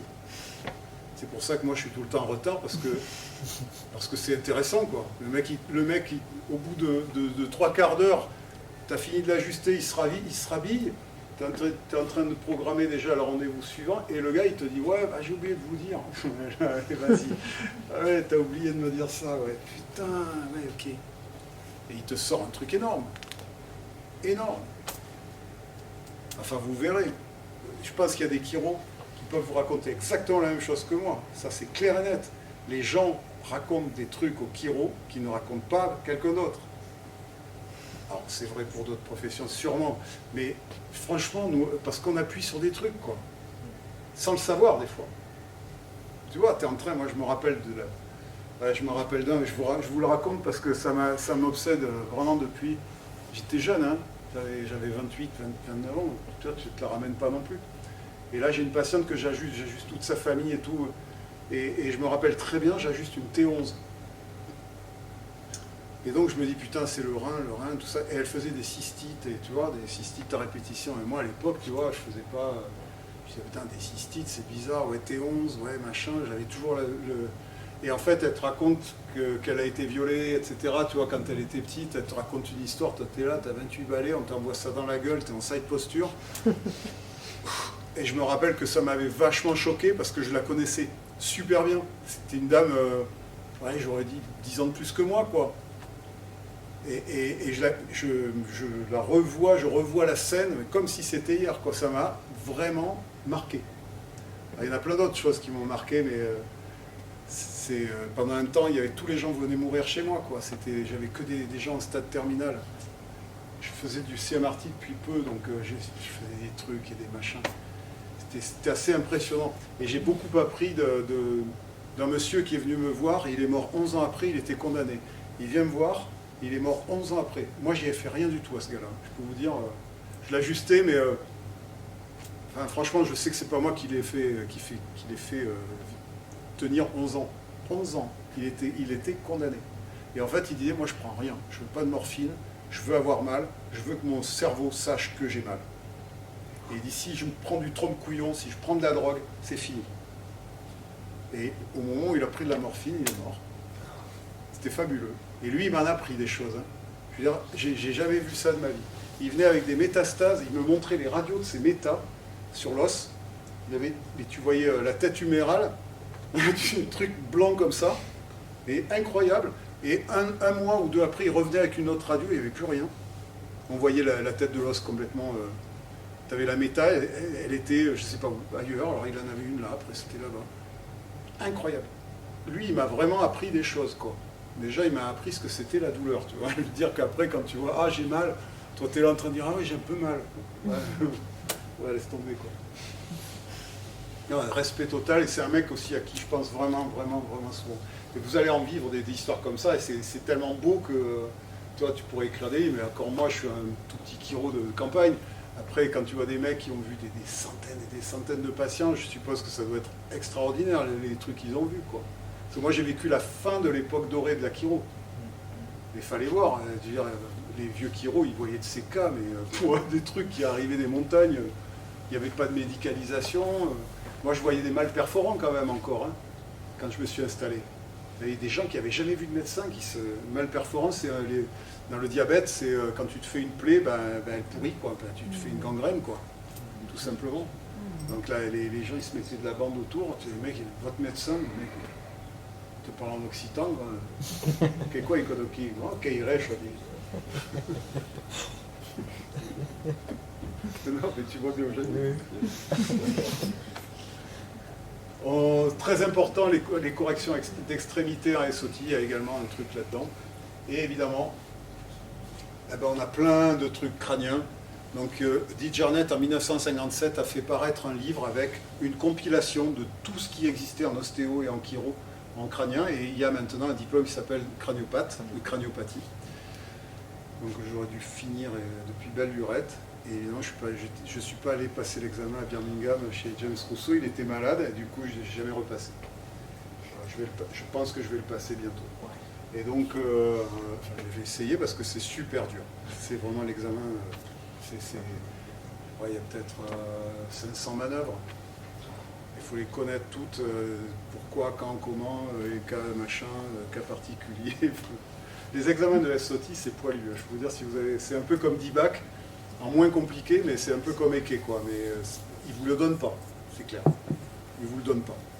Et bien au contraire. S'ils peuvent vous faire chuter, c'est compliqué, franchement. Donc voilà, tous ces trucs. Donc en catégorie 1, on a des corrections intraorales. C'est fixé en bas, c'est hypermobile en haut, donc on va calmer le crâne pour normaliser la pompe. La catégorie 2, c'est sutural, c'est instable en bas, c'est l'inverse. C'est fixé en haut, donc on va avoir ce qu'on appelle le sutural, catégorie 2. En catégorie 3, on n'a pas de crânien parce que quand on est en 3, en fait, la stase, elle se fait dans les lombaires. Donc tant que le liquide céphalorachidien est en stase et qu'on ne peut plus bouger, ça ne sert à rien du tout de faire autre chose en crânien. Et après, on a ce qu'on appelle spécifiques et unspécifiques. Donc ils sont tout un tas de manips, comme en diversified. Quand on fait du diversified, on a plein de manips comme ça, droite à gauche. Donc la pédiatrie, je vous l'ai dit, donc ça c'est une branche du bazar. Et donc, j'avais l'intention de vous parler de tout ça, mais je crois que le rôle du LCR et tout ça, on va éviter. On fera le séminaire. Je vous ferai ça en séminaire, ouais. Non, je voulais juste vous montrer un truc. Je ne sais pas où je l'ai mis. Ouais, parce que... T'as tout fait, fuck. Est-ce que j'ai mis ce bazar? On fait le séminaire, là. Je vais vous montrer un truc parce que ça vaut le coup. Hier soir, je me suis fait plaisir. Je me suis retrouvé le bouquin. Je croyais que je l'avais filé à quelqu'un. Mais attends. Où est-ce que je l'ai? Donc j'ai ce bouquin là. Vous voyez ça? Ouais. Alors ça, c'était mon prof de SOT à l'école de chiro, Pierre Terbeau. Et donc Ricard, comme son nom ne l'indique pas, c'est un ostéo qui est très très connu, c'est un des piliers de la chiro. Donc ça, ce livre, il date de 1991. Donc vous imaginez, nous, les salons de l'étudiant avec les ostéos à côté, on était limite à venir aux mains, quoi. On ne s'aimait pas. Et Pierre Terbeau, en fait, il a fait SOT, il était diplômé en SOT, et il est parti voir M. Ricard. Ils ont écrit ce bouquin qui, heureusement, n'a pas fonctionné, sauf que c'est grâce à Terbeau que les ostéopathes, aujourd'hui, font SOT. Donc vous regarderez sur Internet, les mecs qui ont fait ces séminaires-là sont encore d'actualité. C'est eux qui enseignent à Béziers, par exemple, en particulier, et à Lille. Où il y a ce sont les deux villes où il y a le plus grand nombre de gens qui font SOT en ostéo. Voilà, donc je voulais vous montrer ça, et je crois que j'ai la suite ici. Voilà. Ah, c'est pas beau ça, alors je vous laisse apprécier le prix quand même. 480 francs. Quand même, hein. 73 €. Je me suis mis quand même cassé la tirelire parce que c'est une somme. Je sais pas, tu vois, pour combien tu t'achètes de bouteilles de rouge avec ça. C'est clair. Ah, ça m'a saigné ça. J'ai essayé de les changer après. Et alors il y a bien écrit, tu vois, le système de Dick Jarnett, avec des tests de l'applied kinésiologie, de 10 ans de pratique quotidienne d'enseignement. Ouais, vas-y, mon pote. Donc, Pierre Terbeau, doctorat d'état en chiro, d'accord, de Palmer, diplômé de la Louisiane, enfoiré. Il est membre de l'American Association et de Sorcy, tu vois, le gars il est membre de Sorcy. Voilà. Et donc ancien professeur de la Palmer et enseignant à l'Institut français de chiropraxie. Voilà. Bouclé. Donc, je vous dis ça parce que... moi je fais pareil, j'enseigne aux ostéos, c'est comme ça que j'aime bien ma vie. Ça, vous savez ça. Voilà. Donc si vous avez des questions à me poser, je suis prêt à vous répondre. Je voulais faire mon petit quart d'heure de délation, et là, ça me fait un bien, mais incroyable. C'est la première fois que je montre ça. J'en ai parlé beaucoup de ce monsieur. En fait, en faisant ça, comment te dire, je m'en fous, en fait. Bah, les masques. Pour moi, l'Akiro, c'est pas open source. Donc, moi, j'ai toujours été opposé à ce que l'Akiro se vende aux autres. Donc, voilà. Je pars du principe que si tu as une baraque, tu as un patrimoine, tu vas pas le filer à ton voisin, quoi, tu vois. Il n'a qu'à se démerder. Il n'a qu'à épouser ma fille. C'est tout. Merde à la famille. Non, je suis un peu con là-dessus. C'est de la même façon que je suis assez régionaliste. Et qu'en même temps, je m'en fous. C'est très difficile parce que je crois que l'enjeu aujourd'hui politique, c'est celui-là, c'est le souverainisme contre le mondialisme. Et en fait, c'est con parce que il suffirait de pas grand-chose pour que tout le monde y trouve son compte. Mais bon. Des questions, je suis prêt. Je base à mort. Oui. Pourquoi tu n'ouvres pas ton séminaire au 3 Pourquoi je n'ouvre pas mon séminaire au 3 Au 3. Et que c'est Ah, que les gens en mais, clinique. Eh ben, dans mon ordi, là, j'ai le projet que j'avais et qui a été mis en place à l'IFEC. Parce qu'en fait, à l'IFEC, j'ai le projet que j'ai présenté à Martin, à M. Martin. Charles Martin. On faisait SOTI en troisième année. En troisième année, on apprenait tous les trucs, genre test et tout ça. Quatrième année, on faisait technique, toute la technique. Et cinquième année, on faisait clinique. Et ça a duré longtemps. ça a duré 14 ans. Ouais. Oui, ça a duré 14-15 ans. Oui. C'est Alexandre Loss qui m'a fait rentrer à l'école, puisqu'il travaillait chez moi, autre Périgourdin de Nontron. Et il m'a fait entrer à l'école. Entre guillemets, quoi. Il m'a dit pourquoi tu ferais pas ça? Puis du coup, j'avais organisé ce qu'on appelait les apéros Kiro. Parce que le train arrivait le vendredi à 17h, j'arrivais à la gare de Ster vers 16h30, 17h. J'allais à l'IFEC avec les bouteilles et tout, on faisait un apéro. Et Martin nous laissait les clés de l'IFEC. Et on passait la soirée, et moi je leur expliquais comment on faisait, ce qu'on fait là. Après on faisait des ateliers, puis après on parlait de Kiro, après voilà quoi, on allait faire la fête, et puis c'était bon, c'était bien. Et le lundi, je restais le week-end, et le lundi je faisais cours. Voilà, j'ai fait ça pendant perpète. Pendant 2 ans gratuitement. Je n'ai pas demandé un centime. Et puis après, ils m'ont embauché, et puis après ils m'ont viré. Ils m'ont viré parce que la haute autorité sanitaire avait besoin qu'à l'IFEC on fasse des cours de sociaux, je ne sais pas quoi. Il fallait que, par exemple, le cours que fait Jacques, comment il s'appelle Jacques Rochefort, qui est un mec bien, ça vraiment super sympa, mais il fallait que ça soit lui qui fasse le cours de philo-chiro. Parce qu'il fallait que ça soit un universitaire. Tu dis, bon, bah ok, c'est dans le cahier des charges. Ok, mec. Tout s'est shifté en 2008, hein, quand on commençait à cramer des bouquins, à virer les gens. Oui, mais c'est parce qu'on va dans le système. C'est-à-dire qu'eux, ils disent, mais attends, si tu veux être reconnu, le mec il te dit, ouais, le cahier des charges, le voilà, vous faites ça. Puis après, voilà. Ce que les ostéos n'ont jamais pu faire. Après, ce que je vous dis, hein, moi j'aurais préféré qu'on nous accorde simplement le droit d'avoir des examens complémentaires. Après le reste, vu ce qu'on paye comme assurance, et si c'est juste ça, adhérer à l'AFC, organiser des petites sauteries le samedi, on le fait, hein. Pas de souci. Hein. Voilà. Moi je vous ai cramé là, non? Non, j'ai du gaz, moi. Mais... Ça va? Ça Ouais. ne pas trop casser les bonbons, hein. Enfin, pour les garçons. Tu fais combien de séminaires? Tu fais les 3 catégories? Moi je fais que ça, ouais. Ouais. Module 1 et 2.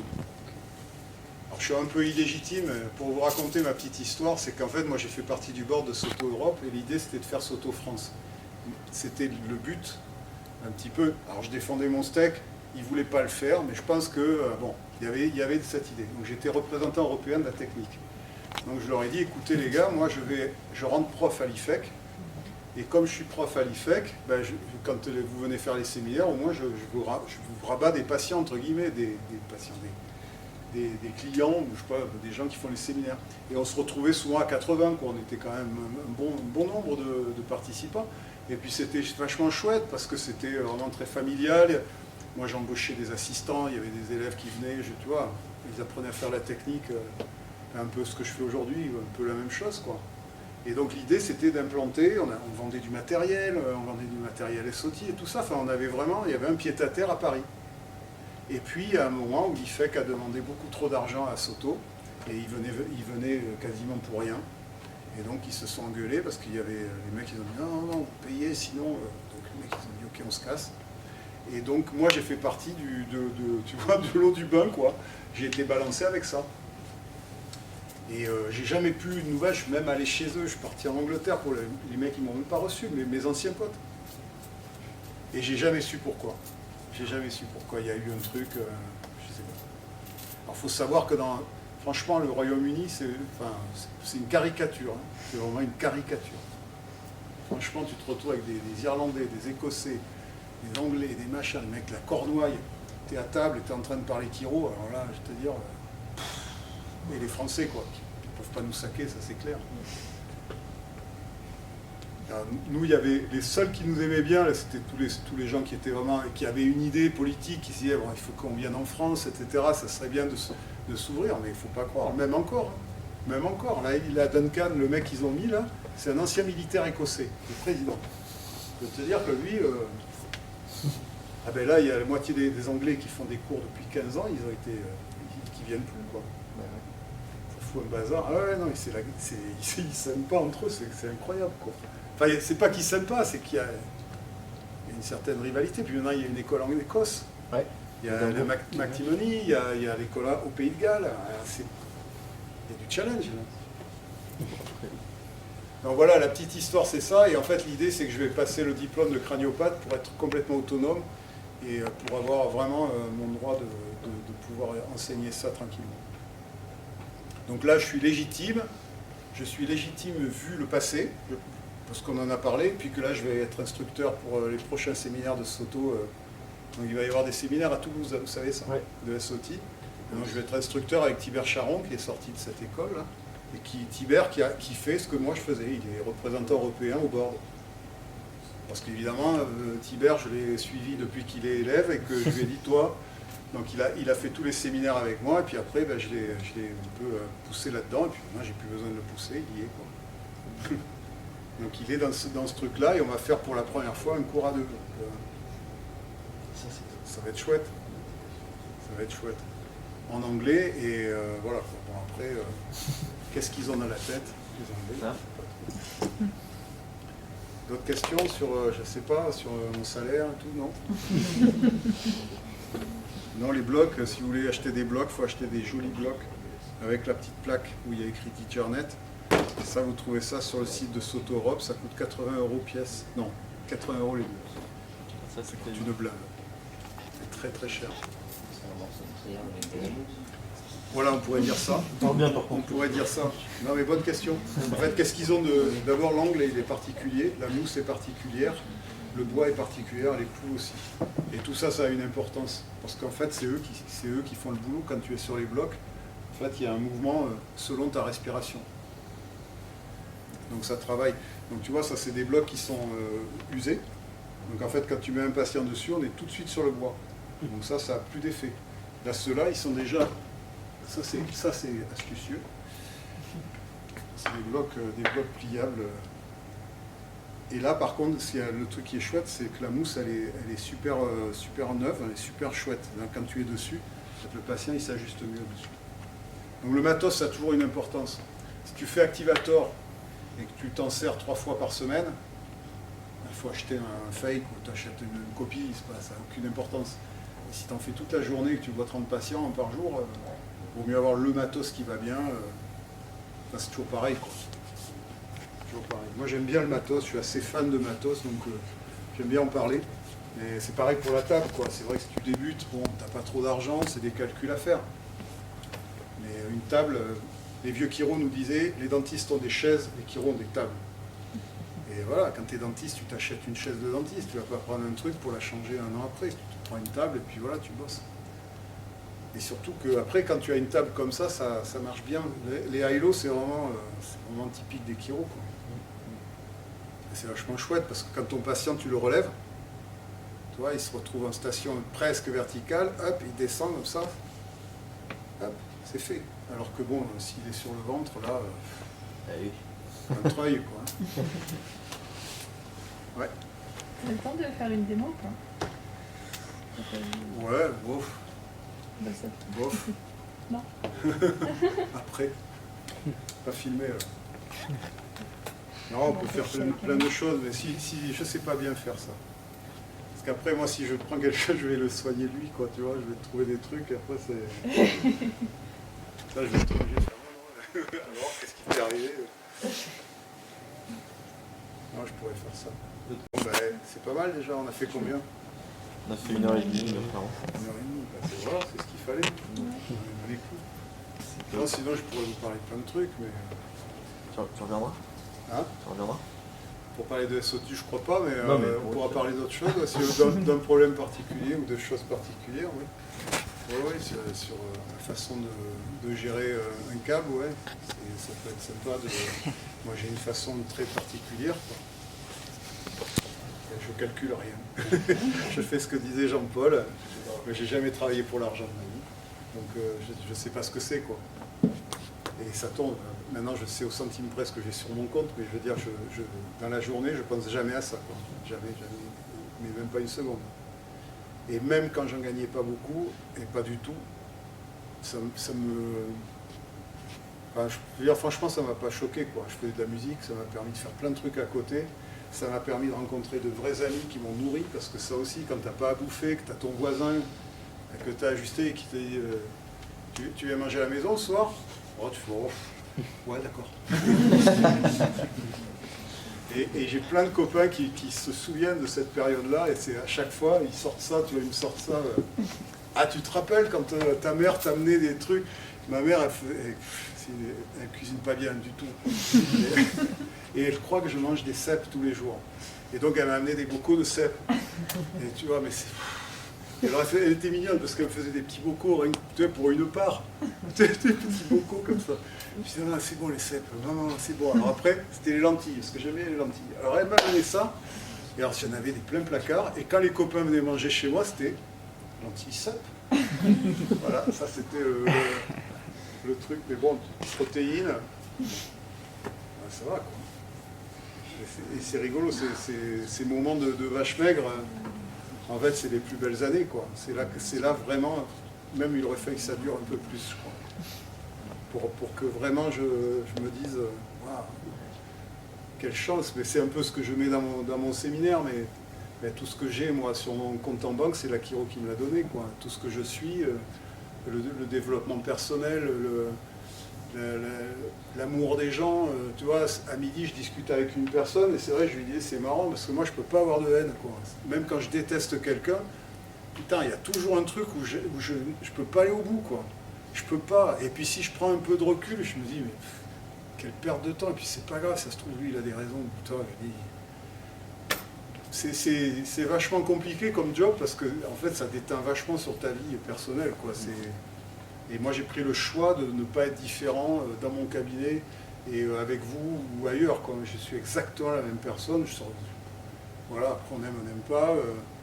Mais j'ai décidé d'être moi-même grâce à ce métier-là. Et ce métier-là permet, parce que je l'ai vérifié, d'être vraiment soi-même. Et puis chacun de nous, il y a vraiment de quoi faire pour tout le monde, quoi. Si tu as envie de travailler avec une belle cravate, avec un beau cabinet, gagner de l'argent et tout, eh bien super, pourquoi pas. Moi, enfin, je trouve que c'est...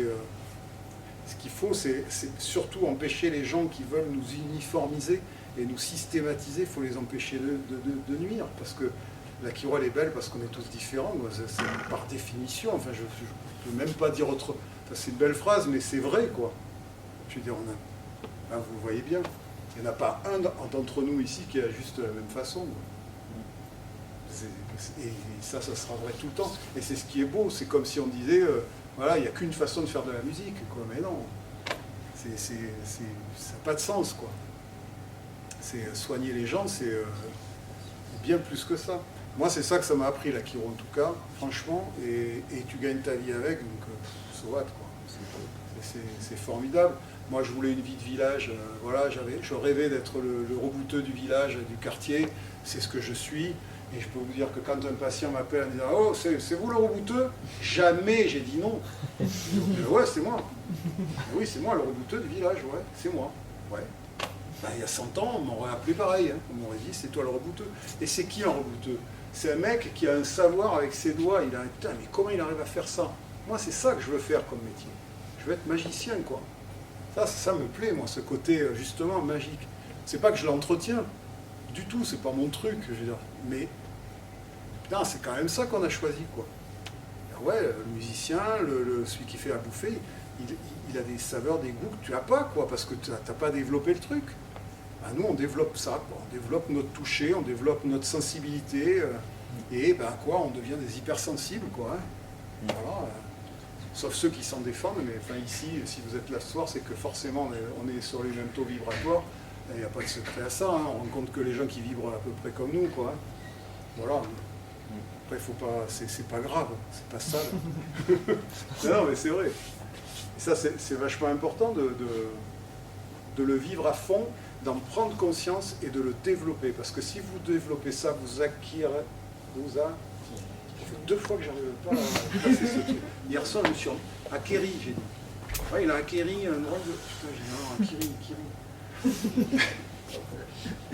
Non mais, plus vous allez développer cette sensibilité, plus vous aurez d'informations avec vos doigts et avec le reste. C'est-à-dire que vous allez deviner des choses chez les gens, vous allez ressentir des choses vraiment...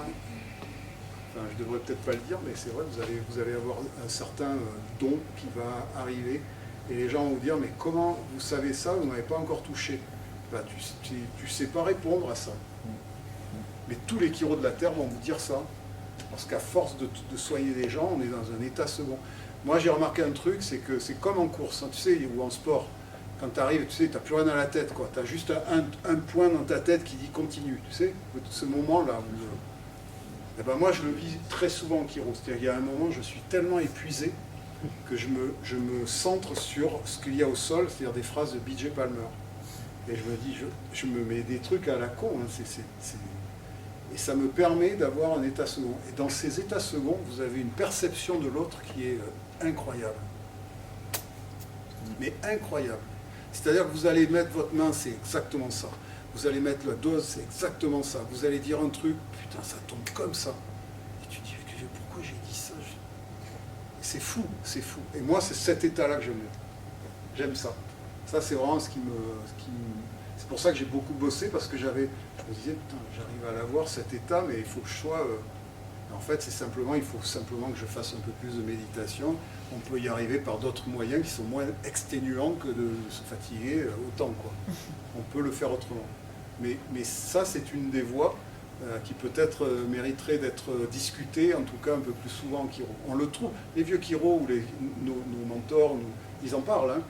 On parle de ça. Enfin, vous faites des séminaires, quand on vous explique en MLS ou quand on vous explique comment il faut faire les choses, ben, on parle tous de ça, quoi. C'est-à-dire qu'il y a cette technique qui nous permet d'arriver à justement ce que l'art puisse s'exprimer.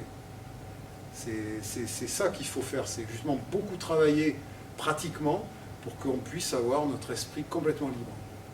C'est exactement la même chose qu'en sport ou en musique, où on travaille beaucoup la technique, parce que quand on va faire un solo, on n'est pas en train de penser aux notes qu'on est en train de jouer, on est juste en train d'écouter ce que fait le bassiste, le batteur, et là il y a un truc qui se passe, quoi. Et si tu n'es pas là-dedans, bah, tu fais un solo technique. C'est pas beau. Ce qui est pas mal. Bref, c'est mieux que rien.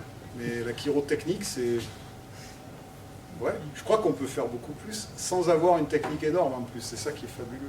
C'est qu'un minimum de technique, mais bien maîtrisé, permet de faire des choses extraordinaires. Parce que c'est pas ça qui soigne, c'est toi qui soigne. Donc c'est le taux de libération qui compte. En tout cas, moi, c'est ça que je me dis tous les jours. Et c'est ce qu'on m'a expliqué à l'école. Hein. Je fais simplement que transmettre ce qu'on m'a donné, parce que j'ai pas eu l'intelligence d'inventer des choses, quoi. Donc ça c'est, voilà, après chacun trouve sa place, et moi je trouve que le jour où on trouve sa place, le jour où j'ai compris que pour avoir un discours politique, il fallait que j'aille voir des élèves, il faut que j'aille à l'école, parce que il n'y a que les jeunes qui changent le monde, c'est pas moi qui vais changer le monde. Moi dans 10 ans je suis déjà, c'est bon, tu vois, je vais aller plutôt vers le bas, quoi. Donc c'est vous qui allez changer le monde, donc s'il y a des gens à qui il faut parler, c'est aux jeunes, quoi. Ça me paraît évident. On change le monde avec les jeunes. C'est pour ça que j'aime soigner les enfants. C'est pas pour leur bourrer le crâne, c'est simplement leur faire dire, ben voilà, vous vivez ça, mais les choses peuvent être autrement. Hein. On peut se soigner autrement. Je me suis pris la tête avec un médecin à propos d'oscillococcinum. Est-ce que vous voyez ce que c'est? C'est le truc contre la grippe en homéopathie que Boiron fait, là. Bon, ok, de l'eau et du sucre. De l'eau et du sucre. Sauf que, il y a des gens qui prennent ça depuis 40 ans qui n'ont jamais eu la grippe. Alors, qu'est-ce que vous nous emmerdez, là, avec vos trucs, vos bidules? Il y a des gens qui prennent ça, ok, placebo, très bien, sauf qu'ils n'ont jamais la grippe. C'est-à-dire qu'ils ne vous coûtent pas un rond, ils ne vous emmerdent pas, ils ne vous demandent rien, et ils vont bien. Et ils ont choisi d'aller voir un chiro, ils ne bouffent pas d'anti-inflammatoires, ils ne se font pas opérer du dos, ils ne tournent pas au Voltaren toute la journée, et ils vont très bien. Puis ils vont aller voir un naturopathe, donc ils vont se soigner les organes, machin, etc., etc. Ces gens-là, vous ne les connaissez pas, ils ne vous coûtent pas un radis, ils ne coûtent pas un radis à la société, et c'est ceux-là que vous emmerdez. C'est fabuleux, je trouve. C'est fabuleux de conneries. C'est exactement ce que je lui ai dit. Vraiment, je vais vous dire que c'est vrai. Je dis, mais on n'est pas dans le même monde. Vous comprenez qu'on ne peut pas être dans le même monde. Vous êtes en train de vous demander comment ces gens-là doutent du vaccin. Mais parce que ces gens-là, ça fait 60 ans qu'ils se soignent autrement. Donc ouais, ils n'ont pas pris une merde dans leur corps. Qu'est-ce que tu veux? Ouais, après tu vas leur dire qu'il faut aller se faire vacciner. Bah ouais, ils flippent un peu peut-être. Hein, sauf que le gars qui t'explique, qui est en face, il ne comprend pas ça. Il ne peut pas. C'est impossible qu'il ait accès à cette connaissance. Alors que nous, on l'a. Nous, on peut avoir accès à ça. Et en plus, nous, on peut comprendre le raisonnement d'un médecin. Nous, en plus, on a la chance de pouvoir comprendre. Mais eux, ils ne peuvent pas nous comprendre. Ne passez pas trop de temps à discuter de chiro avec des médecins. Ajustez-les. Ça, c'est ma phrase. Non, sérieux. Sérieux. C'est comme expliquer un plat à un mec comme ça, qui est vaguement, il est cuisinier dans une cantine, et tu essaies de lui expliquer qu'il y a autre chose à bouffer, quoi. Tu vois, ça sert à rien. Invite-le à ta table, ajuste-le, et tout se passera bien. Je pense que ça sert vraiment... moi, j'ai beaucoup de patients. J'ai pas mal de patients qui sont médecins, dentistes, autres. On ne parle jamais de boulot. Eux, ils viennent, ils ne savent même pas ce que je fais, et c'est ça qui leur plaît. Ce qui leur plaît, c'est qu'ils ne savent pas ce que je fais, je leur explique pas ce que je fais, et ils n'en ont rien à foutre, ça va bien. Et tout est bien, comme on dit, les vaches sont bien gardées. Et moi, je vous invite à faire ça, plutôt que de passer des plombes à expliquer à quelqu'un qui ne comprendra de toute façon pas ce que tu fais, et il va te dire à la fin, au bout d'une heure, ah ouais, mais alors c'est comme l'ostéo alors. Et là tu dis, bon, je mets un droit, du droit, peut-être un pointu, qu'est-ce que je fais? Voilà. On va à table? Merci Gilles. Bientôt, hein.